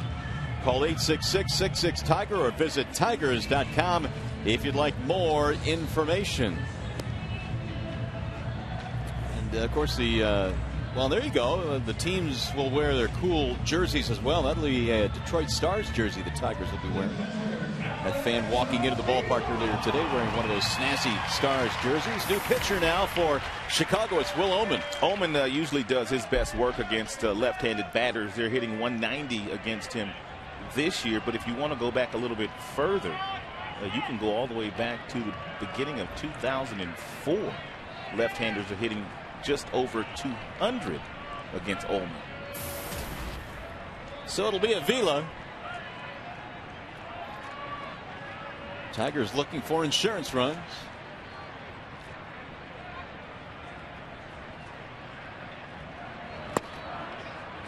Alex takes a strike. He went around. Jeff Nelson said he went 0-1. Cabby's arguing with the third base umpire. Either he's asking him, am I in your way? Or something. We want to make sure you get a good look, Mr. Cabrera is saying to third base umpire Jeff Nelson. The 0-1. 0-2.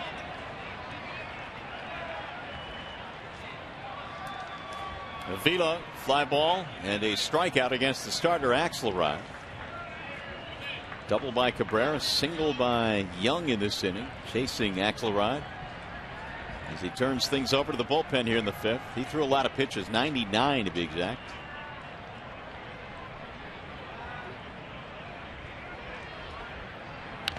Swinging a foul as Avila just got a piece of it.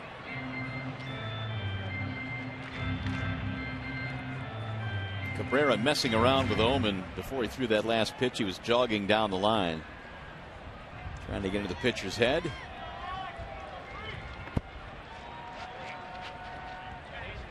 Oh, 0-2.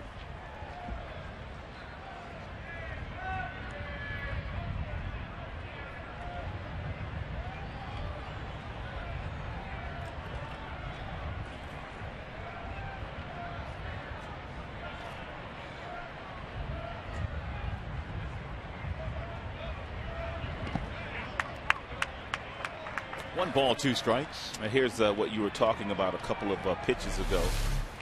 Cabrera breaking down that line.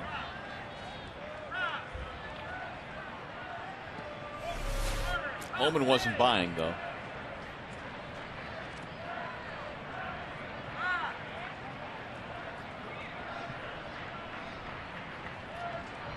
Will Omen was born in Germany, Frankfurt, Germany. Originally drafted by the other Chicago team, the Cubs. And Avila barely stays alive. 1-2 the count remains.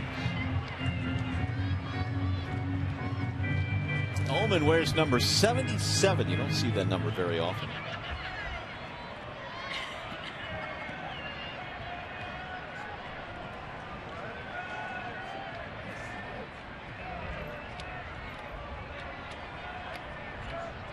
One and two the count.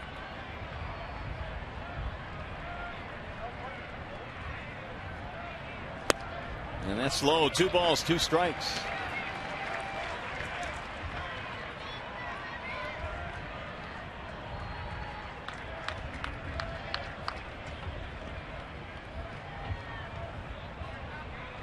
Tigers trying to extend this lead here. Porcello has surrendered just 3 hits and 1 run so far through 5 innings. Teammates trying to pad the lead for him a bit. Here's the 2-2. Bouncing ball back up the middle. Let's see if they get 2 out of this. Ramirez for the relay. They do. 4-6-3 and a nice play by Gordon Beckham. And just like that, the inning is over. Omen does his job.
Among active managers, here comes your answer. It would be Robin Ventura, of course. 294 career home runs in a career that spanned 89 to 2004. Here's the list of active managers. Gibby's second on that list. Yeah. My good buddy Dusty on the list as well. Talked to Dusty a couple of days ago. Said that Cincinnati team just kind of hovering around 500 in the Central and the National League. But what Robin Ventura is most noted for, at least for some, August of '93. Remember this? I sure do. You had 294 big league homers, and this is what you're most famous for. Getting pummeled by Nolan Ryan. Buzz Rodriguez was in there. Gene Lamont got involved in the scrap. Ozzie Guillen running around.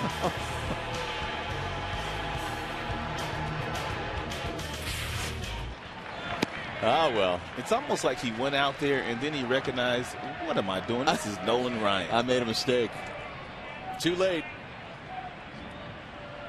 Ventura had himself a whale of a career, though, and brings a calming influence to their dugout this year. Adam Dunn, the batter. It's not often you see the old headlock and the old knuckle sandwich. That's knuckle sandwich. That was more than a sandwich, man. It was a whole loaf of bread. He just kept going over and over and over. You usually see those in hockey. Here's the 0-2. Swing and a miss. Dunn is out on strike. Well, we have a chance now. Back to the studio we go. Here's Justin White. The designated hitter, Paul Winter.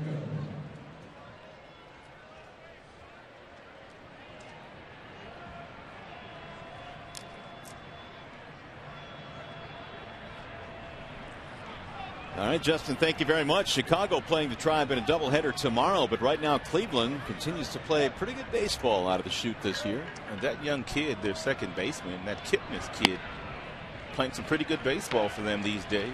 Yeah, I like him too. He's a good player. Of course, Johnny Damon has been added to their lineup.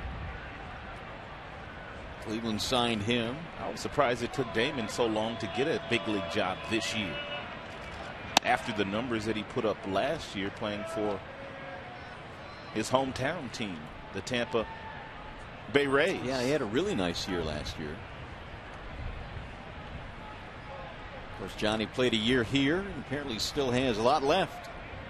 You have to be careful with Konerko. 1-2. He is a dangerous fastball hitter. But that was a really good fastball at 93, located in a really good area by Porcello.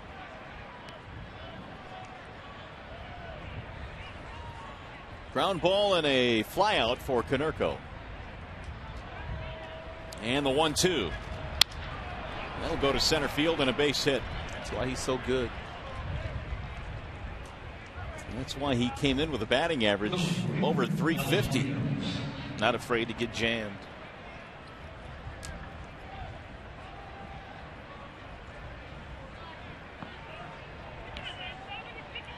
One out base runner. Here's Alex Rios. Ground ball and a strikeout. Porcello would like another ground ball here, and he gets one. It's to the hole. It's short. Peralta goes to second one. Relay to first. In time, the double play. Wow, I was surprised they were able to turn that one over with Rios running. I thought they had no shot. But a nifty turn. Nice feed by Peralta. Nice turn by Rayburn.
He takes very little time after he gets the ball and gets it on its way to Rayburn. Good feed to Rayburn and a real nice strong throw across the diamond, but it's the throw and the stretch by the Prince at first that gets the out. Look at the stretch by Prince here.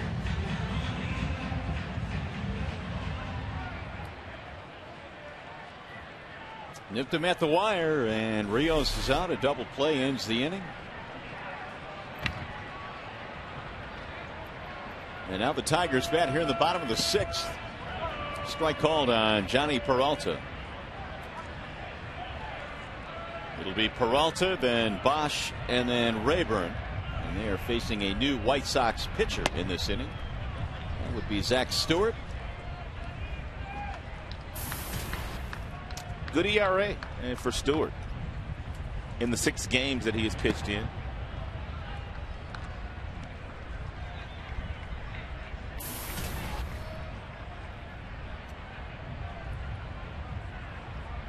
Here's the 2-1 pitch. Ground ball back up the middle. It's through, a base hit. So the Tigers got 2 hits in the 5th but failed to score. Now they get a leadoff single here in the 6th. With Bosch struggling a little bit at the plate, we have seen in the past where Jim will take a guy like Bosch and put a hit and run on, and you have Peralta on first base, and the reasoning behind it is to get him not thinking so much. Take all the guesswork out. You put the hit and run on. Bosch knows how it has to swing, and sometimes you'll see hitters find some infielders moving and get themselves a hit. Bosch is looking for his first hit in the series. He's 0 for 2 in this game. That was a strike. Apparently so. 0-1.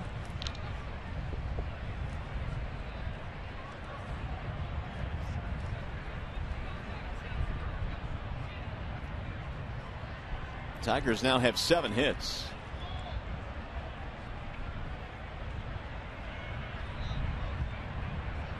Here's the 0-1. Fouled off. No balls, 2 strikes. Ryan Rayburn will be next. Tigers trying to get something from the bottom 3 in the lineup. Peralta has let it off with a single here in the 6th.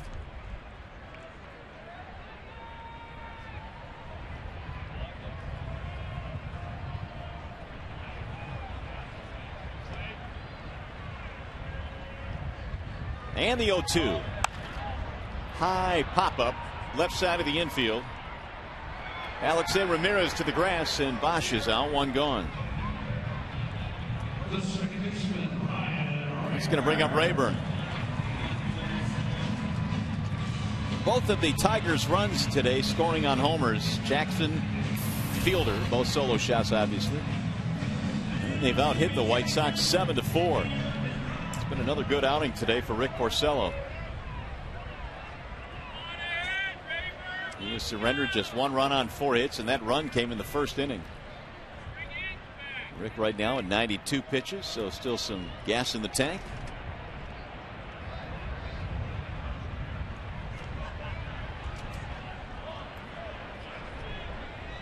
Rayburn was hit by a pitch. That was in his last at bat in the 4th inning.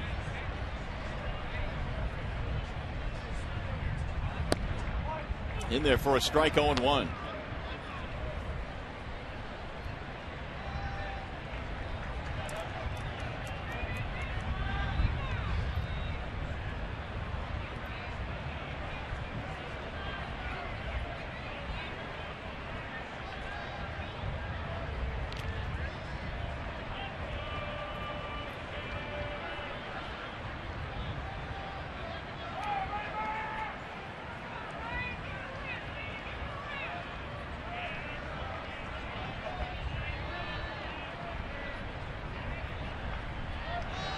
Swing and a miss. 0-2 the count. You think by Jim batting Rayburn 9th with Jackson following him, the thinking may be that he might get some pretty good pitches to hit because Jackson has gotten off to a nice start? That's a great point.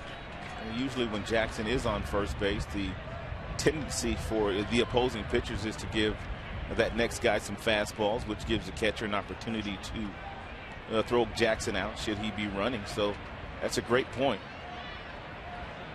So far today, 0 for 1, hit by a pitch as well. And a swing and a miss. So Rayburn goes down. 2 gone. Well, just a reminder as you enjoy a cold one to look forward to Miller Time later in today's game. It's brought to you by Miller Lite. Here is Jackson.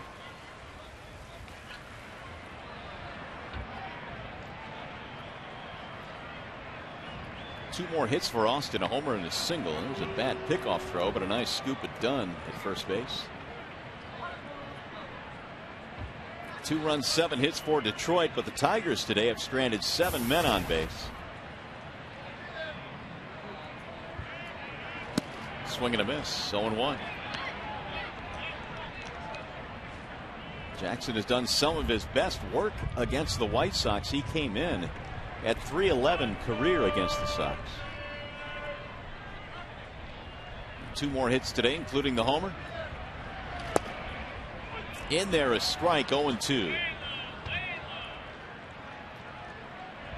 Stewart, the 3rd pitcher used today by Chicago. Ullman came on to get the double play ball in the 5th.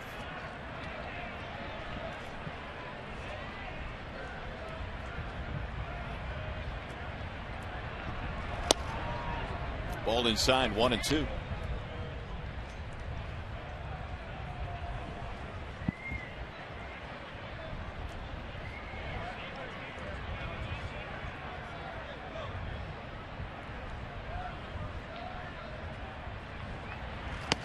Inside again, 2 balls, 2 strikes on Jackson.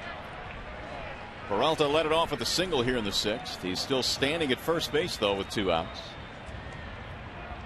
Tigers just have not been able to add on to their lead after Fielder hit the home run in the 3rd to put them up 2-1. And a good pickup there by Flowers. Run the count full at 3-2, which means Peralta will get a head start.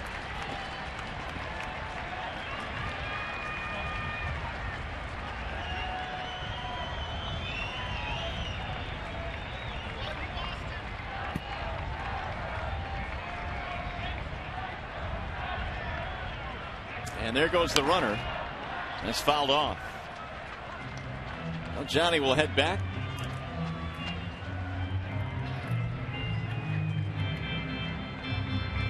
Ramirez, Viciedo, and Flowers due up when we get to the 7th inning.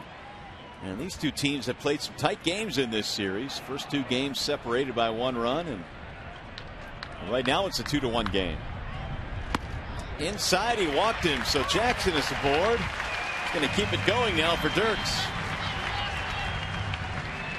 The 3rd time Austin has reached in this game. Still looking for that one big hit to give the Tigers some breathing room here. They've stranded 7, as we've mentioned.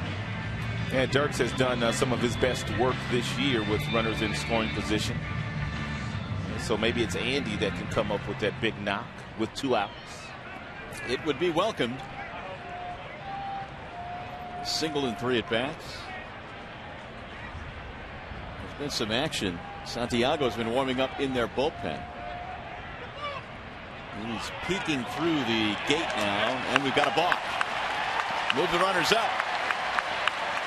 Okay, we'll take that.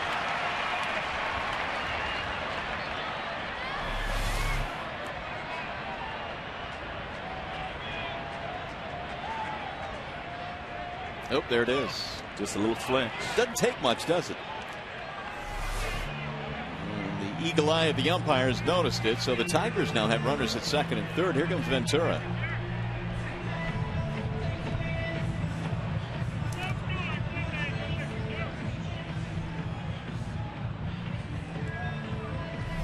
And take one more look here at Stewart.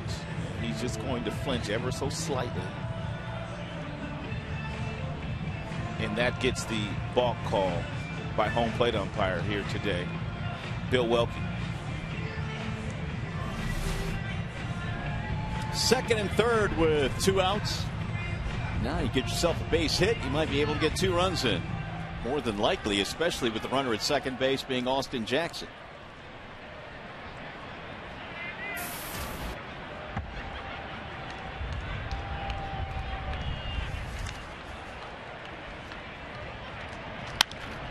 And it's popped up. Third base side. Lillibridge has room. And just like that, the inning is over. So nothing doing for Detroit. They put 2 men on. The Tigers down, stranded 9.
Here at the ballpark. Time now for our AT&T U-verse reverse replay. And today, Rod, all of the runs have scored courtesy of the long ball. Well, that's kind of been the MO for the entire series. First, it was Adam Dunn that got it going for them in the first. And then Austin Jackson also played a little long ball himself. And then the Prince. He hit one about 432 feet on a line from home plate in the right center field.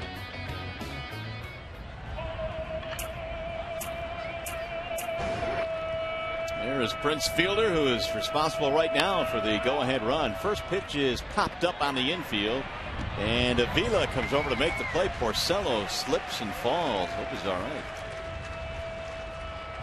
1 out.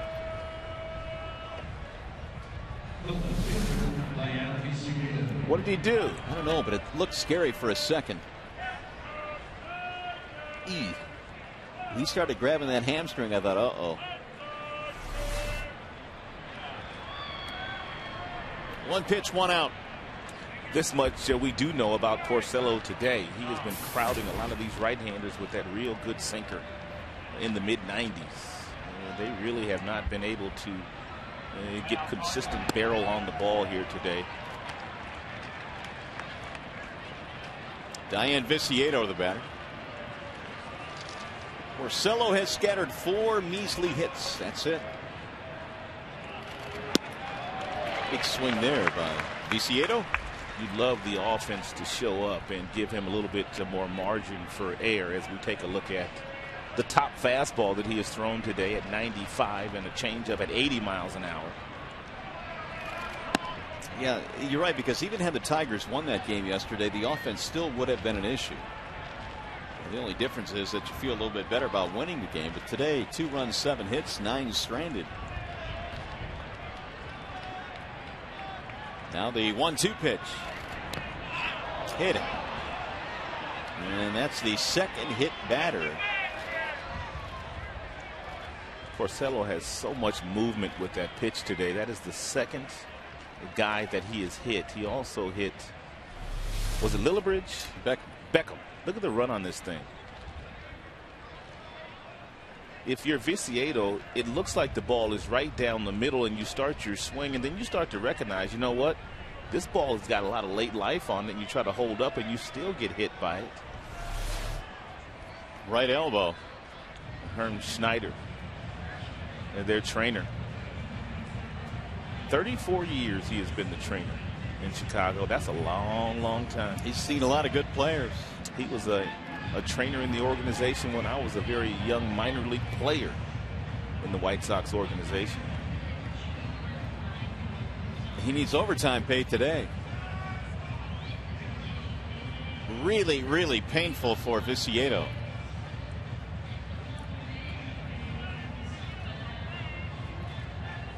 So the White Sox will put the tying run on, and we'll see if it's Viciedo or if they take him out of the game.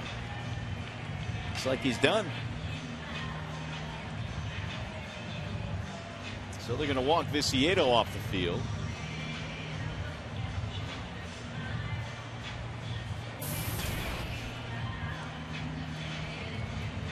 While we have a moment, let me tell you that you can follow the Tigers with the MLB.com at Bat 12 for your iPhone, iPad, Android, and Windows Mobile. Get live audio pitch tracking, video highlights, and more. Text at Bat to 31826 or visit Tigers.com for details. Brent Morel will come on a pinch run here. And now he represents the tying run in the 7th inning.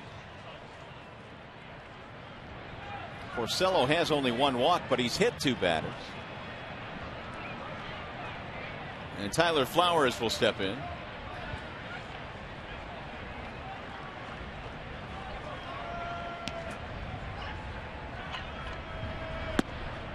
Ball inside, 1-0.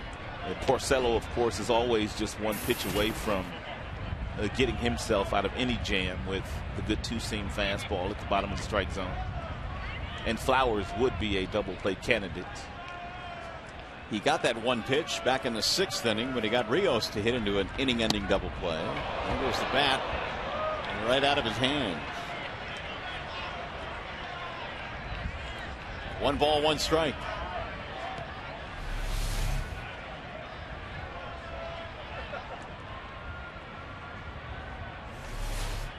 And that fastball's got some life on it today. This will be his 100th pitch.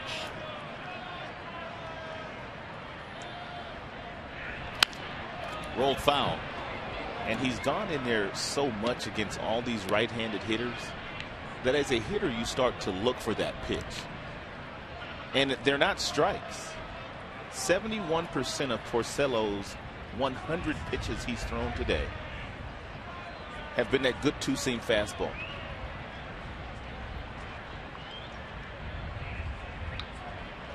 The 1-2 is low. 2 balls, 2 strikes.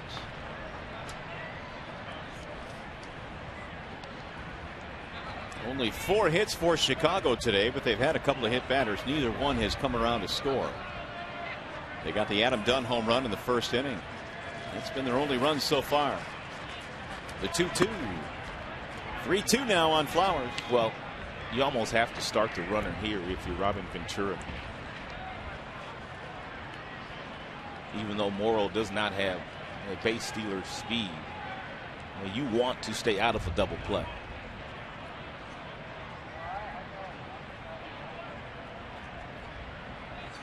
Three and 2. Runner goes. And it's ball 4. Porcello walks the number 8 hitter, and now the White Sox have something going here in the 7th. Here comes Jim Leyland. He's had Dotel warming up. Phil Koch as well in that bullpen. And Jim's going to take the baseball. 103 pitches into this game. Rick Porcello gets a nice round of applause. As he walks off the field, we step aside.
the 7th. They have 2 men on. Rick Porcello gives way to the bullpen now. It'll be Octavio Dotel coming on. The well-traveled Octavio Dotel, who has pitched some pretty good baseball here in Detroit. Lucky 13, Baker's dozen. How about all these stops? And all these baseball cards. Suitcases, too. That's quite a hand there for Dotel. Ooh, sound effects, too. 13 teams, 13 seasons, most in Major League history. And the stop prior to this one, they got him a World Series ring. So now it's Dotel's job to get out of this little mini jam created, and Gordon Beckham will be the batter.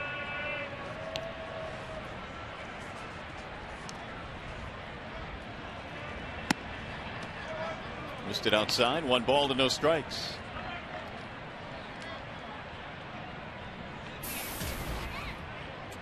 Dotel having a good year. He gave up a couple of runs just the other day. The only 2 runs he's given up all season.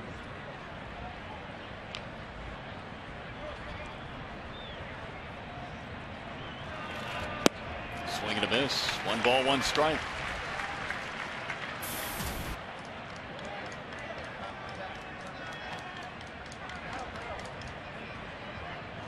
Hit batter and a walk.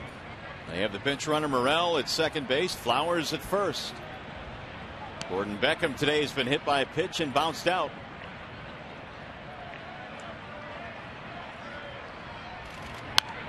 Fouled away. 1-2.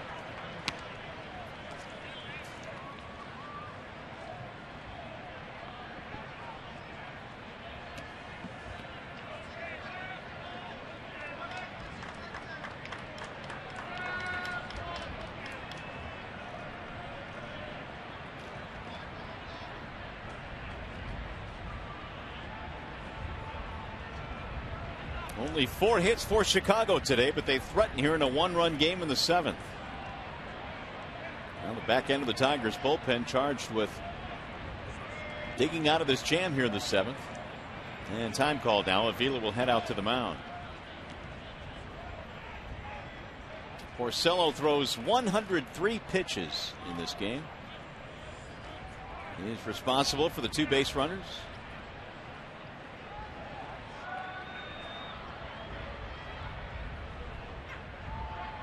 Tigers starting pitching in this series have been very good. Smiley, Scherzer, Porcello today.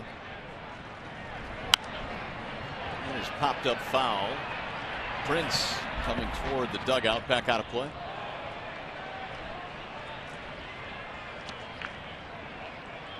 And Rick's going to need some help today from the bullpen if he wants to get his 3rd win.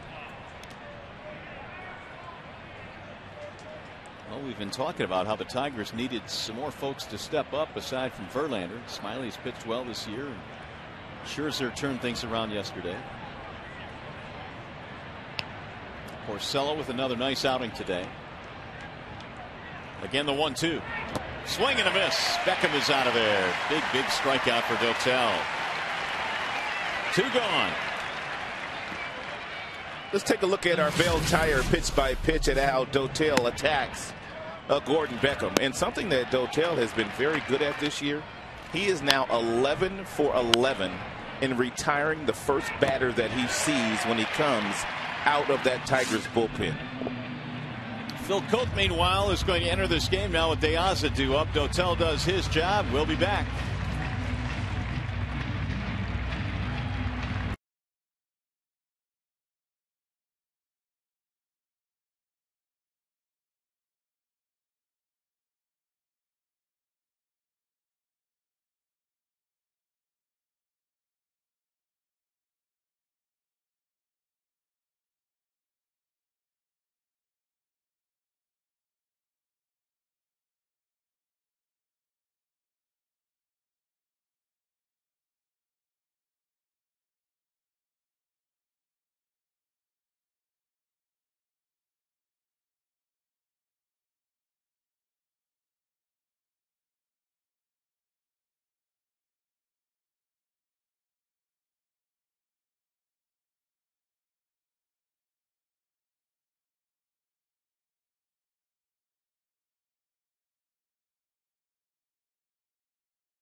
Nice period. Bell Tire.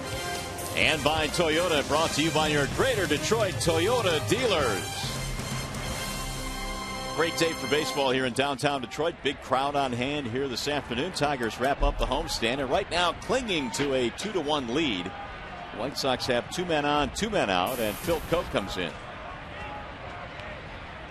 Left-handers hitting are .267 against Phil Koch this year.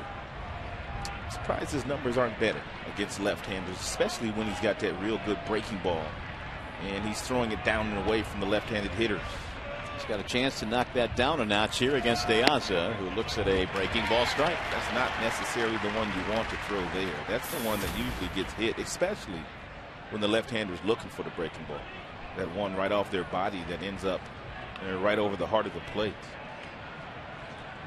Dotel struck out Beckham, and now De Aza facing Phil Koch.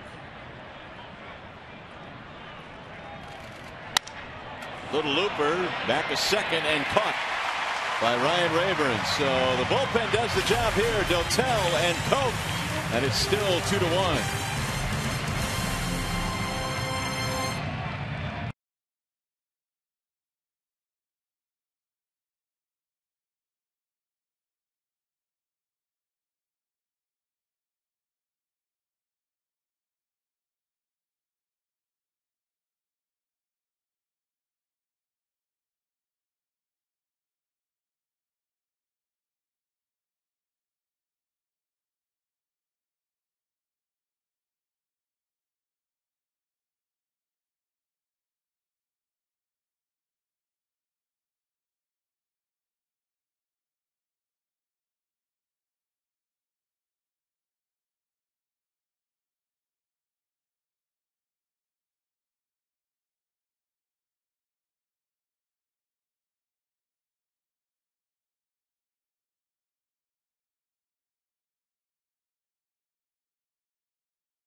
A 2-1 lead as we go to the bottom of the 7th here at Comerica Park.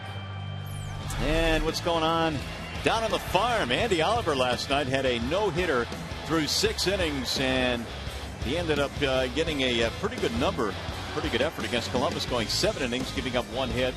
Rob Brantley, the catcher at Double-A, having a really good season, and everybody's talking about Nick Castellanos, who is leading A-ball at .413 batting average with the Lakeland Tigers. He's hit safely in 7 straight games. So what a start Castellanos has gotten off to. If Nick continues to put up those kinds of numbers, he will be in Double-A before long, and then knocking on the door to get to the majors. I was talking to Al Avila before the game today, and he said that Castellanos in the offseason was working with Alex Avila down in Miami. They went to the same high school, so when he got to camp, he at least was familiar with a couple of big leaguers. Cabrera also works out with those two down in Miami, so they have a trio of them. Well, the Tigers hoping to add to their lead here as we check out the Comerica game summary this afternoon. Austin Jackson, his 6th career leadoff home run. Adam Dunn has hit 4 homers in his last 5 games. He is responsible for the only Chicago run today. And Prince, of course, the difference, his solo shot was his 4th home run of the season back in the 3rd. Defensive changes as well for Chicago.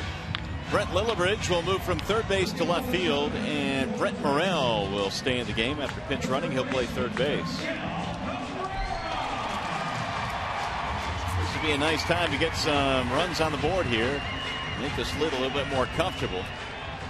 Jack Stewart back to the hill. He came on in the 6th inning. Well, they got the right guy standing in the batter's box that can circle the pillows with just one swing. Ball one outside to Cabrera. Fielder and then Young to follow. 7 Tigers hits in this game.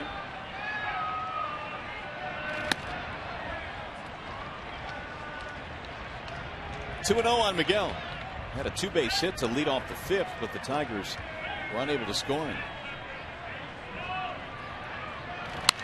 Ground ball left side, base hit. 2nd hit of the game for Miguel.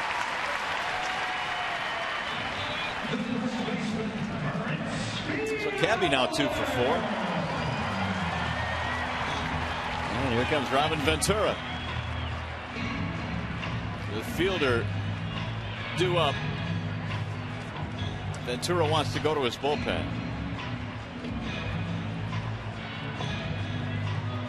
And so Stewart will be taken out of the game.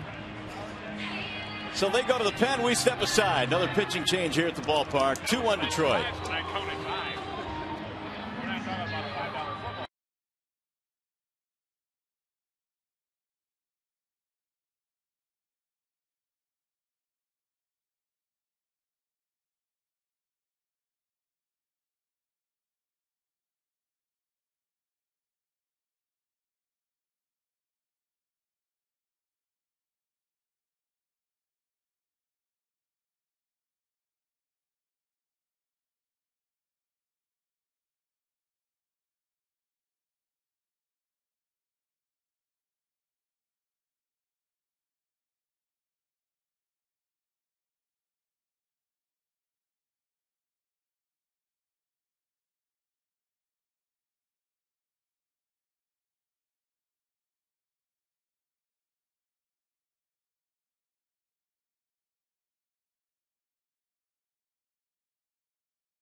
A leadoff hit by Cabrera.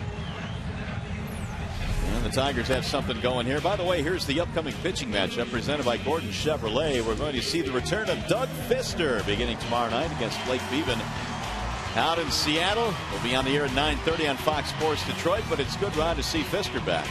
8-1 after the trade from the Seattle Mariners last year. 57 strikeouts and just 5 walks. Unbelievable.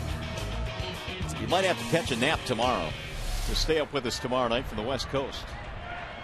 And I'm sure that they will. A lot of people watching Tigers baseball these days. Hector Santiago is the new pitcher. Apparently hasn't done all that well against lefties. He was the closer earlier in the year when we made a visit to Chicago.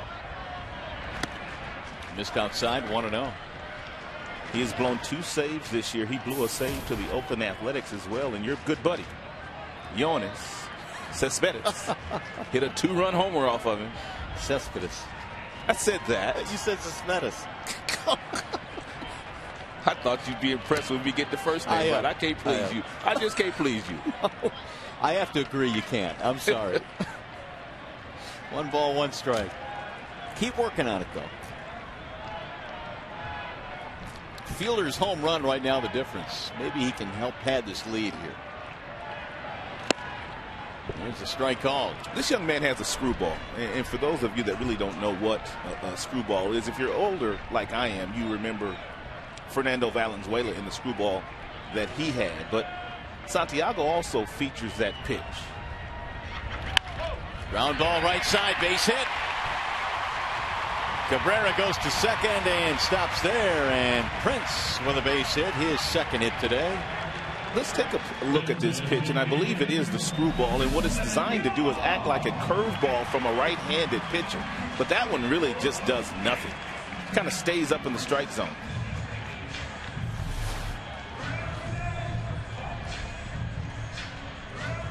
He's going to bring up Delman Young.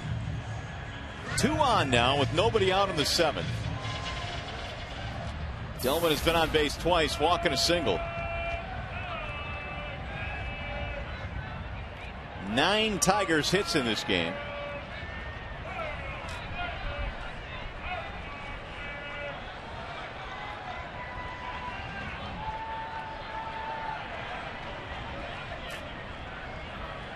Hector Santiago replacing Stewart, who replaced Ullman. 3 pitchers out of the pen today for Chicago. There's a ball high, 1-0. Tigers have out-hit the opposition today, 9-4.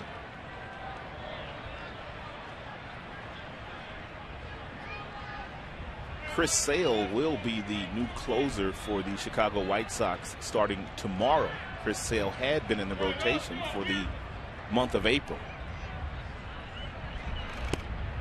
I guess with the struggles at the beginning of the year of Santiago and losing a couple of very tough games, you have to have someone at the back end of that bullpen that, for the most part, is going to close games out when your team has a lead late. Yeah, Thornton gave it up on Friday night here. There's a one-hopper hit to short. Look at that play by Ramirez to second one. The relay not in time. Alexi is lights out. He really is. Just a highlight waiting to happen. He will win a Gold Glove before it's all said and done. They may have been able to turn this over had he given Beckham a better feed, but the feed was so low after he sprawls down. Then look how little time it takes for him to get up. But not a real good feed, but by throwing the ball at the bottom down here, that does force Prince Fielder into getting down, but a bad throw by Gordon Beckham.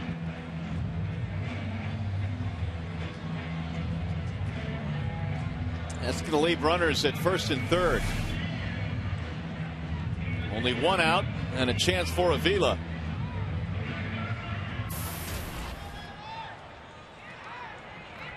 Avila so many times in these types of situations last year would hit a fly ball deep enough to left field to score the run. He was very good at that. Tigers today just 1 for 8 with runners in scoring position.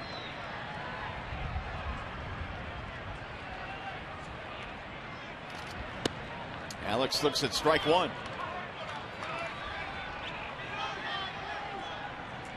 Avila bounced into a double play with 2 men on back in the 5th, which helped Chicago squelch a rally.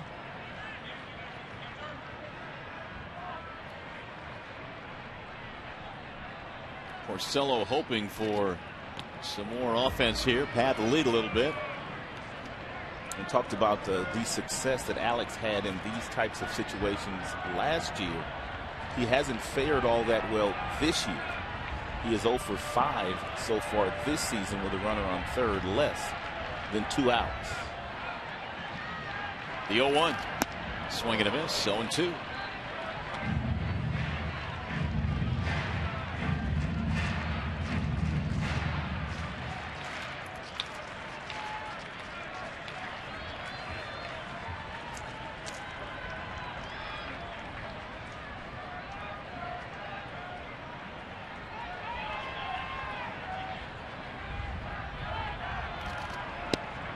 Got him, strike 3. Avila caught looking, and Santiago with a huge strikeout. 93 miles an hour with that fastball that was painted on the black. Look at that. Man, right in the glove. Great pitch.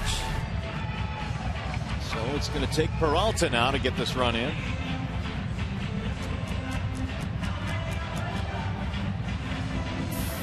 And Johnny in the game 1 for 3, singled in the 6th inning.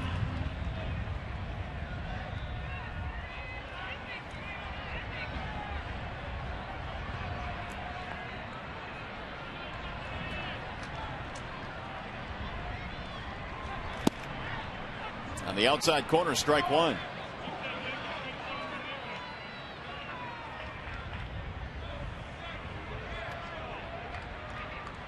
Leadoff singles by Cabrera and Fielder.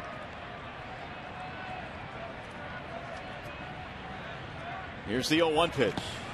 Bouncing in. 1 ball and 1 strike. With Sale now going to the bullpen for the White Sox, they now have 4 left-handers in their bullpen. You don't see that very often. Not 4 lefties in the bullpen.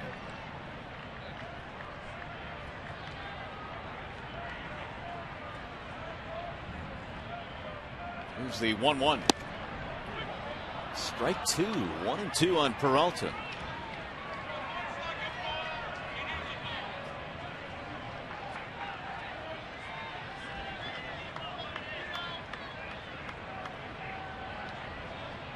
Omen, Sale, Santiago, and Thornton, the lefties in their bullpen.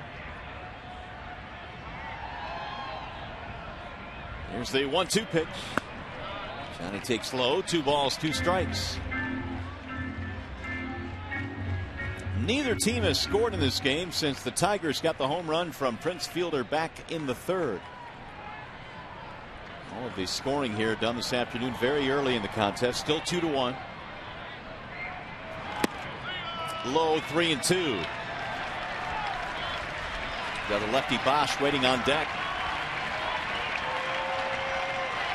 I don't know exactly what Santiago will throw here, but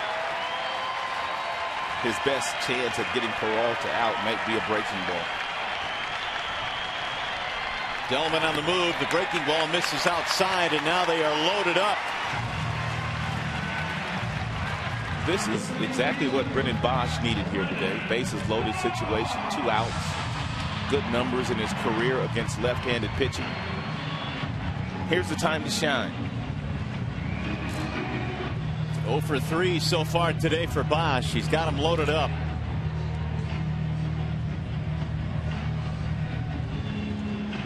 One swing away from breaking this one open a bit. Bill Welke was on his way to the mound to break it up.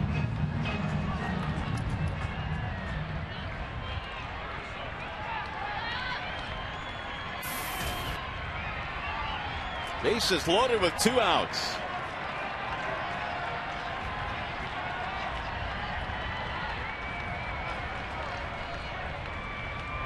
And Bosch looks at ball 1. When Santiago came into the game, left-handers were hitting .375 against him. That went up a tick with the base hit by Prince Fielder.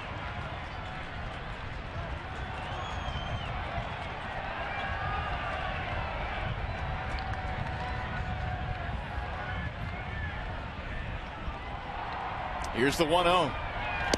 Checked it. Strike call. 1-1 on Bosch.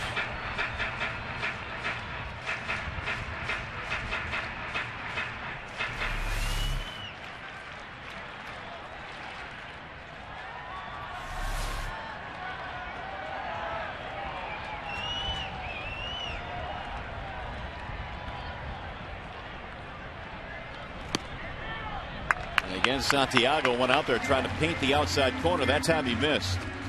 2-1.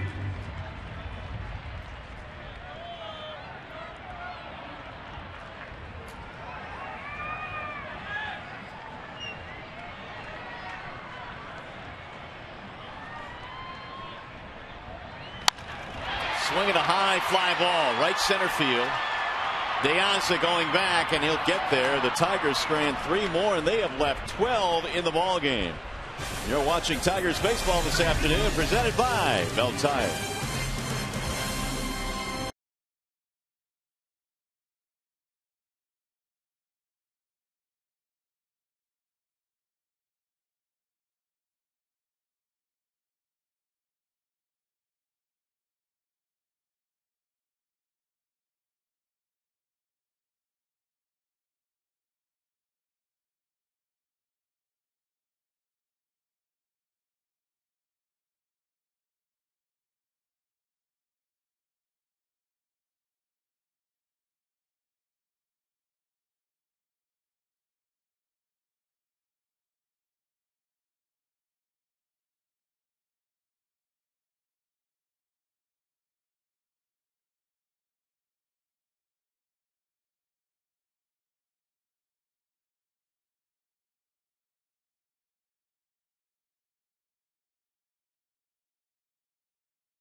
Opportunities to score some more. They haven't been able to get it done, though. And they'll make some changes as Joaquin Benoit will take over on the mound now for Detroit. Well, if you're the Tigers and if you're Jim Leyland, yes, you would love to have more runs on the board. But since you don't, you do have a lead, and you have Joaquin Benoit, who is now pitching in the 8th inning for you. And it's usually a good thing when Joaquin is pitching the 8th inning.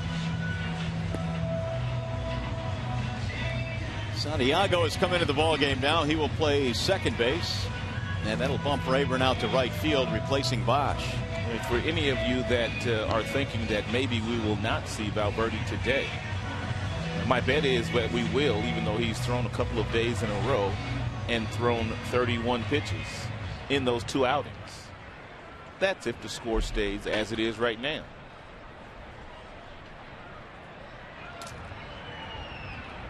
And right now it's 2-1. Tigers have stranded 12. The White Sox have left 6. And Benoit goes to work.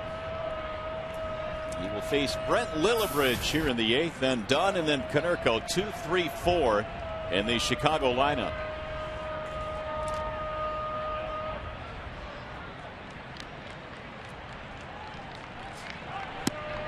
First pitch is in for a strike. 0-1.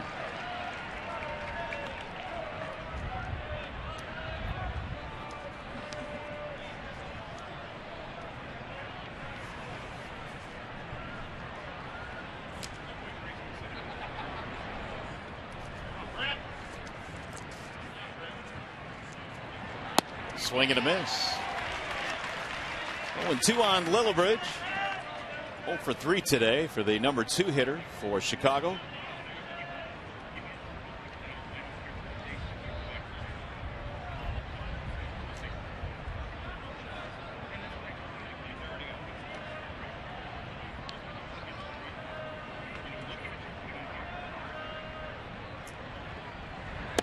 Way outside.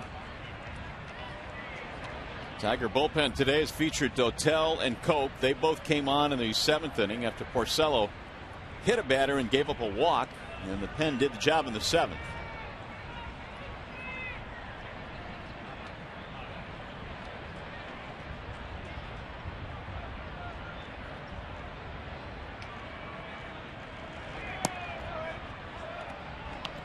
Two balls, 2 strikes.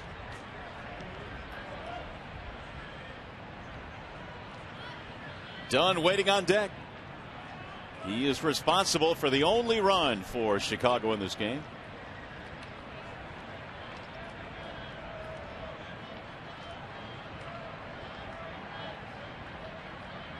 Here's the 2-2. Swing and a miss. Lillibridge is out of there. Good start to the 8th.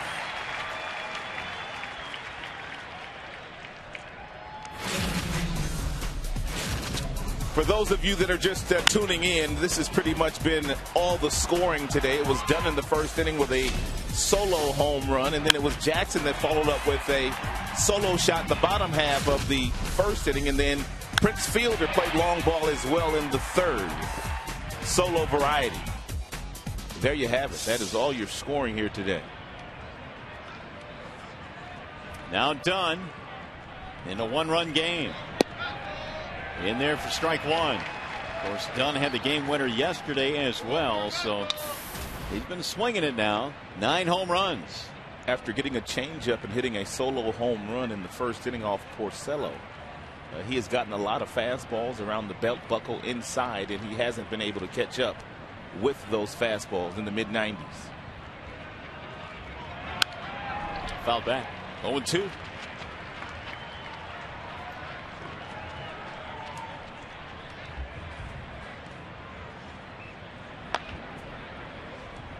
Well, Papa Grande, who's thrown a few pitches recently, is loosening up in the Detroit bullpen. I remember having a conversation with Jeff Jones, the pitching coach, and this was probably about a week to 10 days ago when the club was in Kansas City, and he said that early in the year you don't want your relievers to throw 3 days in a row. You just don't, he said.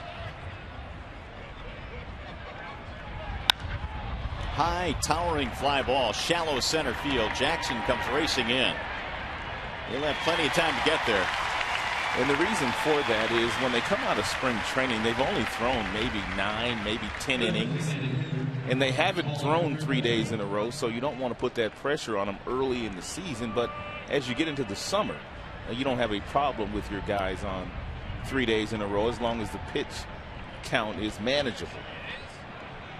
Meanwhile, Konerko steps in, batting just .222 career against Benoit.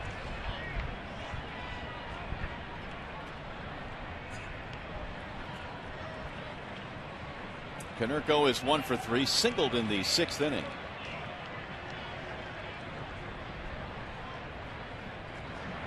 I guess that really is the bottom line when you start talking about guys and how many days in a row they pitch. It's how many pitches have they thrown the previous 2 days. I mean, that really kind of dictates the type of stressful innings it was or might have been, and the workload. Well, sometimes it's not just the 31 pitches that they throw, but it's them getting ready to come into the game as well. That's a good point. Yeah. If you're up and down a couple of times each of the first 2 nights, that certainly makes a difference. 1 ball and 1 strike on Paul Konerko. Benoit trying to keep it right here, 2-1.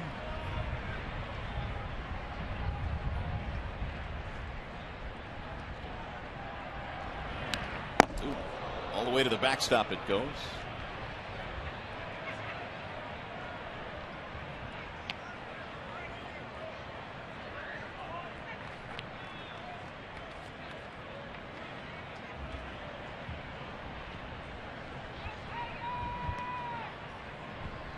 Benoit struck out Lillibridge. He got done to fly to center, and now Konerko batting with the bases empty.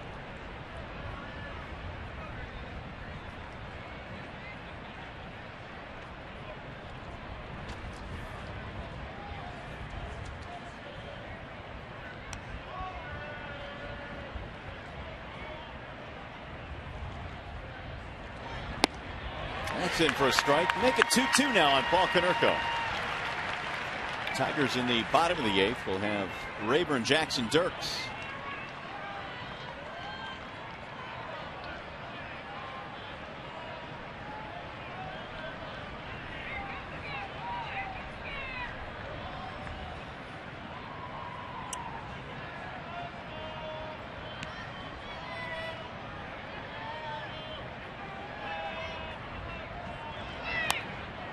That'll be fouled off.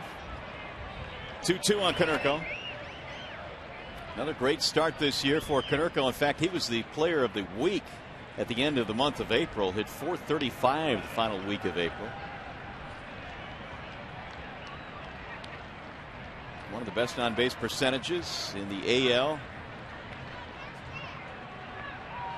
And he finds himself up there here in the 8th inning with 2 outs in a 1-run game. Benoit ready with the 2-2 pitch. Here it is. Ground ball third base side, deep behind the bag. And Cabrera shoots him down from third. It's a 1-2-3 inning. Benoit, nice job. Tiger bullpen, a nice job. Still a 1-run game.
The bottom of the 8th inning, they've out hit the White Sox today 9-4, and every one of these games in this series has been a nail biter.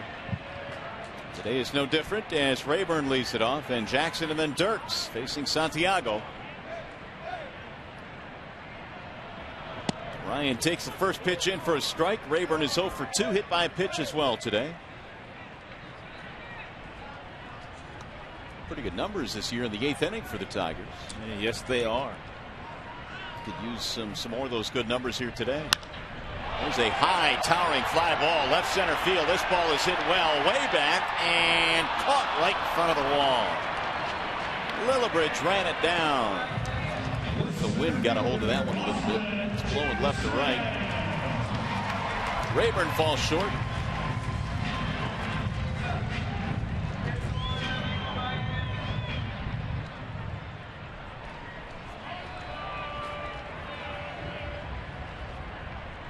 That'll bring up Jackson.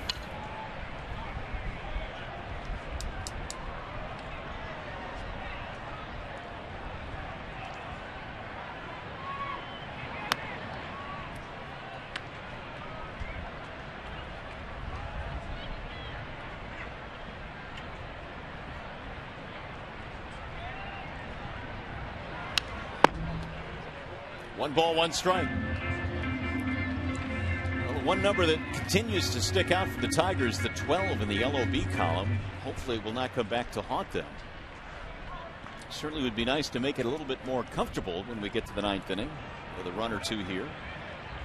Santiago has other ideas. Jackson has had a nice day. He's been on base 3 times. 2-1. Off to the West Coast after this one. Seattle is the next destination for Detroit. Here's the 2-1 pitch. High, 3 balls, 1 strike. It would be awfully nice to take that flight to Seattle with a W in your back pocket. Make the flight a little bit more pleasant. That's in there, a strike, 3-2. Seattle, Oakland, and Chicago, the next 3 destinations for Detroit. A lot of road games in the month of May for the Tigers. And the 3-2. Popped up. Shallow right field. Beckham going back, and he'll make the catch right in front of Rios.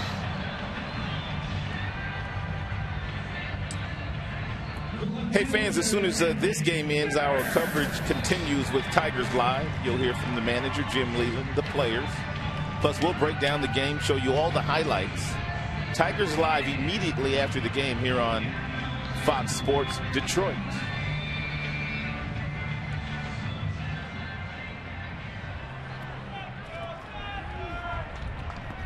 Here is Andy Dirks.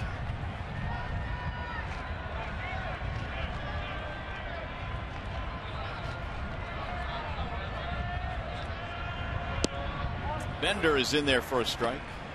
Sox in the 9th inning will have Rios, Ramirez, and Morel due up. Now the 0-1. In the air, right field. Backing up, Rios, track, wall, gone! Thank you, Andy Dirks. It's a 2-out solo shot in the 8th. There's your insurance run. Second of the year for Dirks.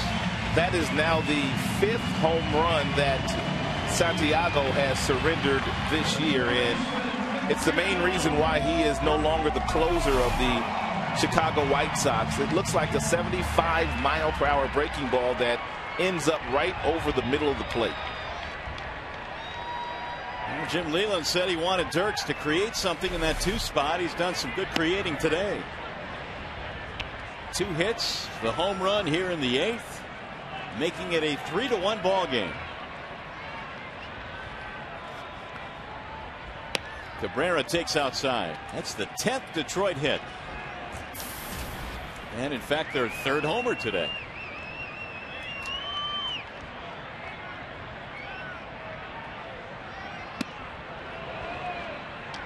One and 2 the count.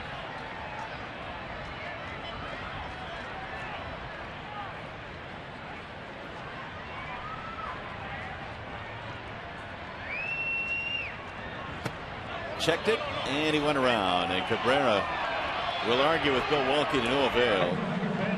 That'll end the inning. However, the Tigers get a huge run on the home run by Dirks.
On this one here as Jose Valverde comes in, and the Tigers now lead by 2 runs, 3-1. Well, he blew a save in yesterday's game, and for a manager and also for a closer, nothing more satisfying than to get right back out there the very next day with an opportunity to close a game out and do your job. And he will get that opportunity as you look at the numbers yesterday and Friday. 31 pitches total. So he's out there again here this afternoon, and Alex Rios will be the first man to face him. 3-10-0 for Detroit, 1-4-0 for Chicago.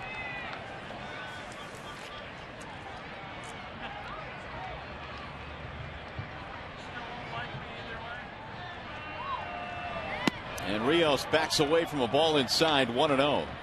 Rios, Ramirez, and then Morel due up. Alex today is 0 for 3. Double play ball his last time up.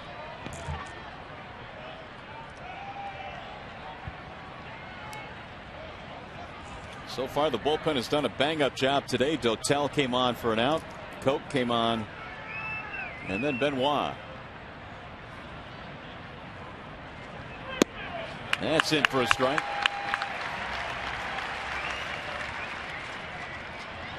1-1 the count on Alex Rios.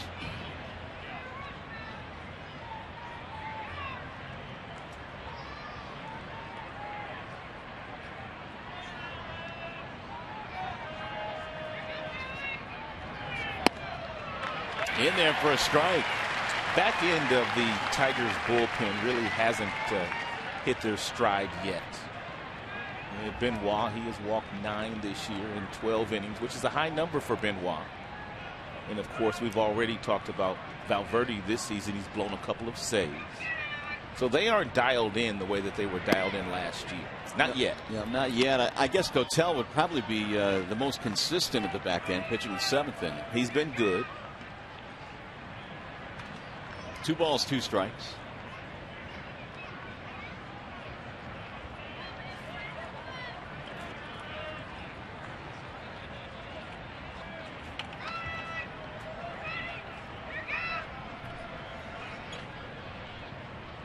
And the 2-2. Drilled to left center field. That ball is down, a base hit, maybe more. Let's see. Jackson got over there quickly, and he'll hold him to a single. So the leadoff man is on here in the 9th inning for Chicago. This one's bring up Alex Ramirez.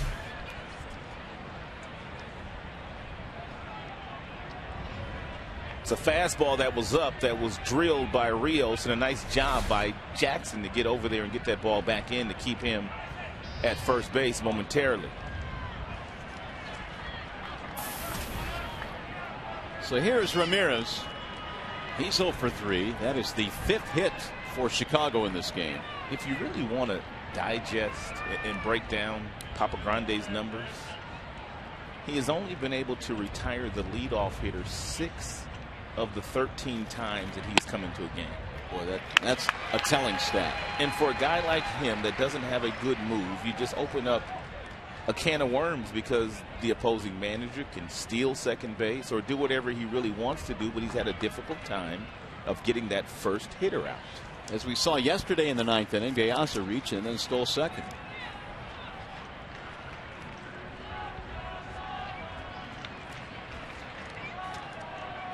Here's the 0-1. There goes the runner. And no throw. Avila unable to grasp the baseball, and so now move Rios to second. And now the double play is kind of taken out of the mix because of the fact that Avila really had no chance to throw. And every time you see a catcher rush in his approach to throwing the ball down to second base, they usually do not make a clean exchange nor get off a good throw.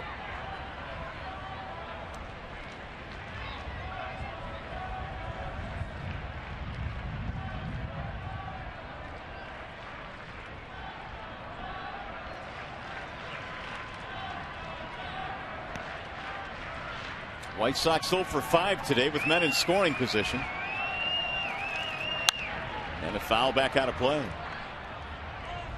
1-2 on Alex Ramirez. Take a look at some of these numbers. Last year, the Tigers were 77-0 when they were leading after the 7th inning. They are 9-5 this year. Again, very telling statistic.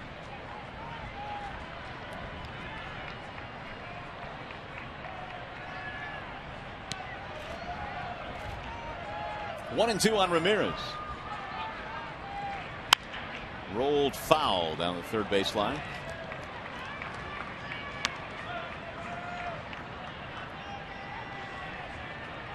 Kosuke Fukudome has moved to the on-deck circle. Morel was due next.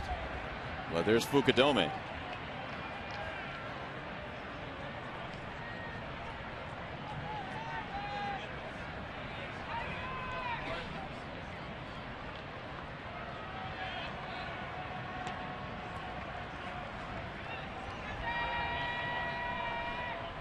And again, the 1-2. Swing and a miss. He struck him out. Ramirez out of there. And a little stare back for Valverde as well. Valverde didn't dance on him, did he? A little bit.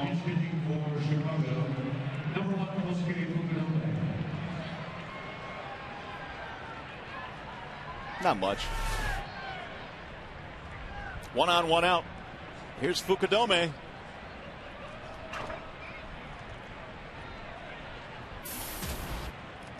.179 in 14 games this year for Fukudome.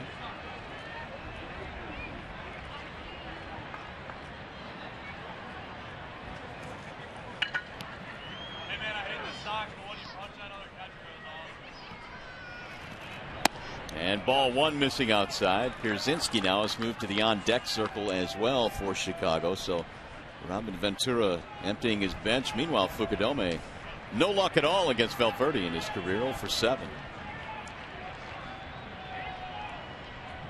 Running up there as many lefties as he can. 1 on, 1 out. We're in the 9th. 3-1 Detroit.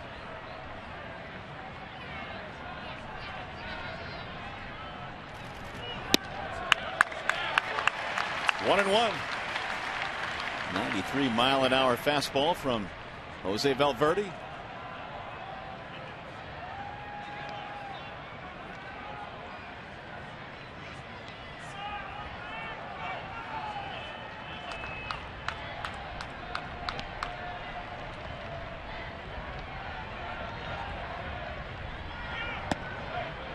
Ball outside, 2 and 1.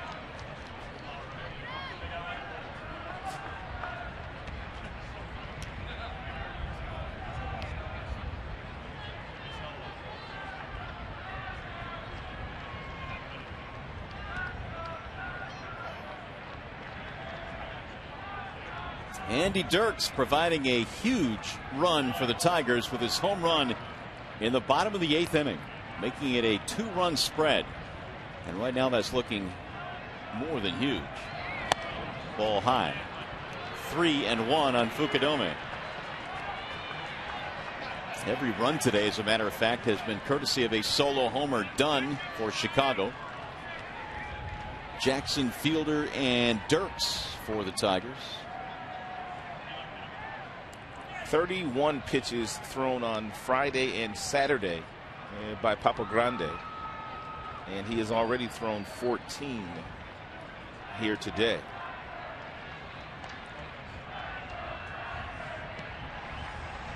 Fukudome waits on the 3-1. Here it is.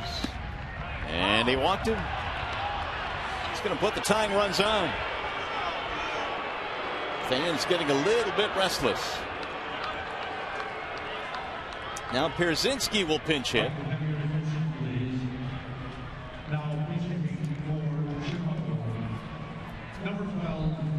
Tying runs aboard for Chicago.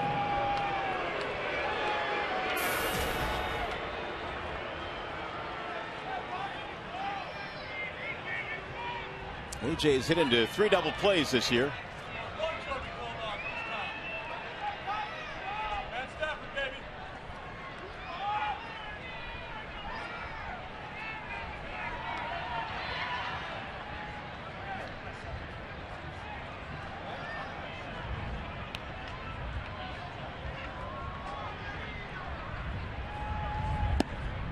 Strike 1 on Pierzynski. He caught the first 2 games in the series.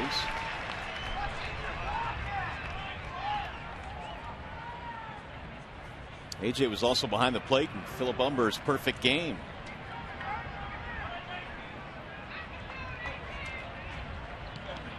He has been really good with men in scoring position. 455.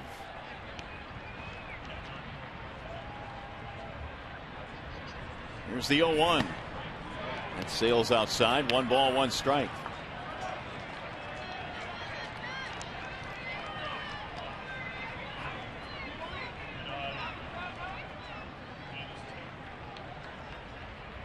There are those numbers on Pierzynski. 11 RBIs.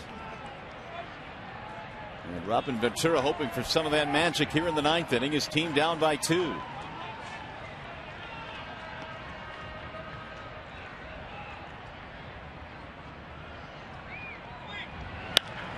Little pop up towards short, and Cabrera steps in front, makes a basket catch. 2 gone.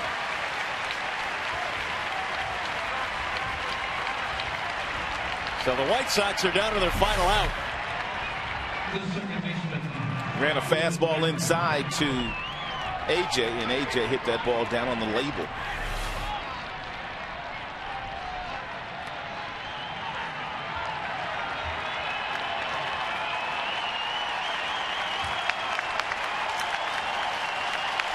Here comes the crowd. Beckham 1 for 8 against Valverde.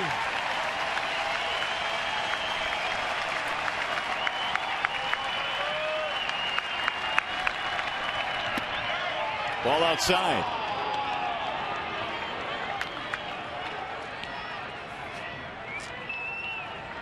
.94 in the gun of that last fastball from Valverde. 1-0 the count. Gordon Beckham today, strikeout, ground out, hit by a pitch. Crowd on its feet.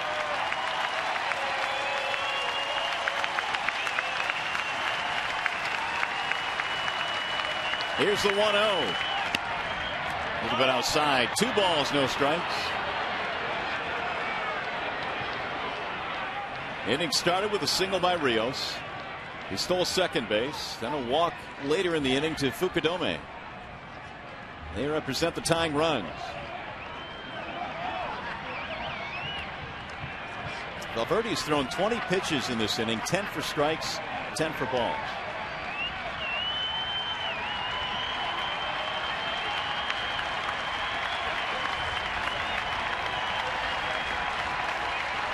Two 2-0 on Beckham.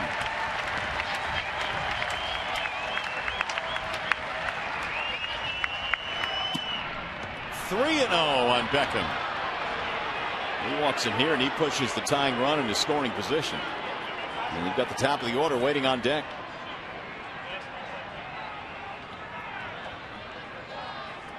Another nail biter for Jim Leyland and company. There's DeAza waiting his turn.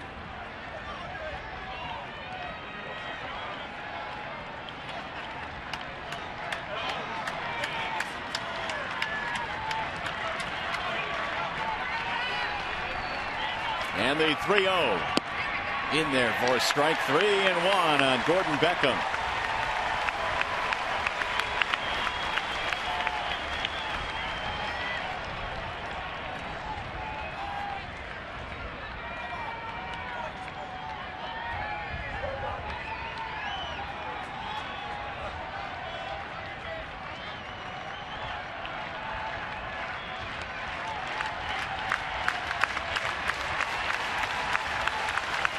Here's the 3-1 pitch.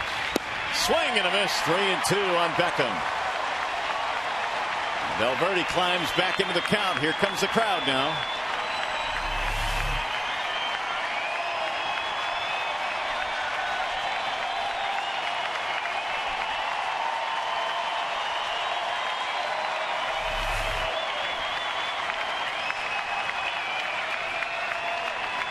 One more strike for Valverde.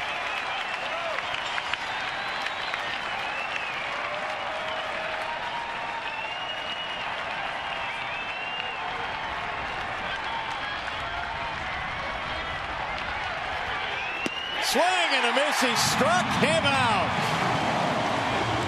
It was stressful, but he got the job done.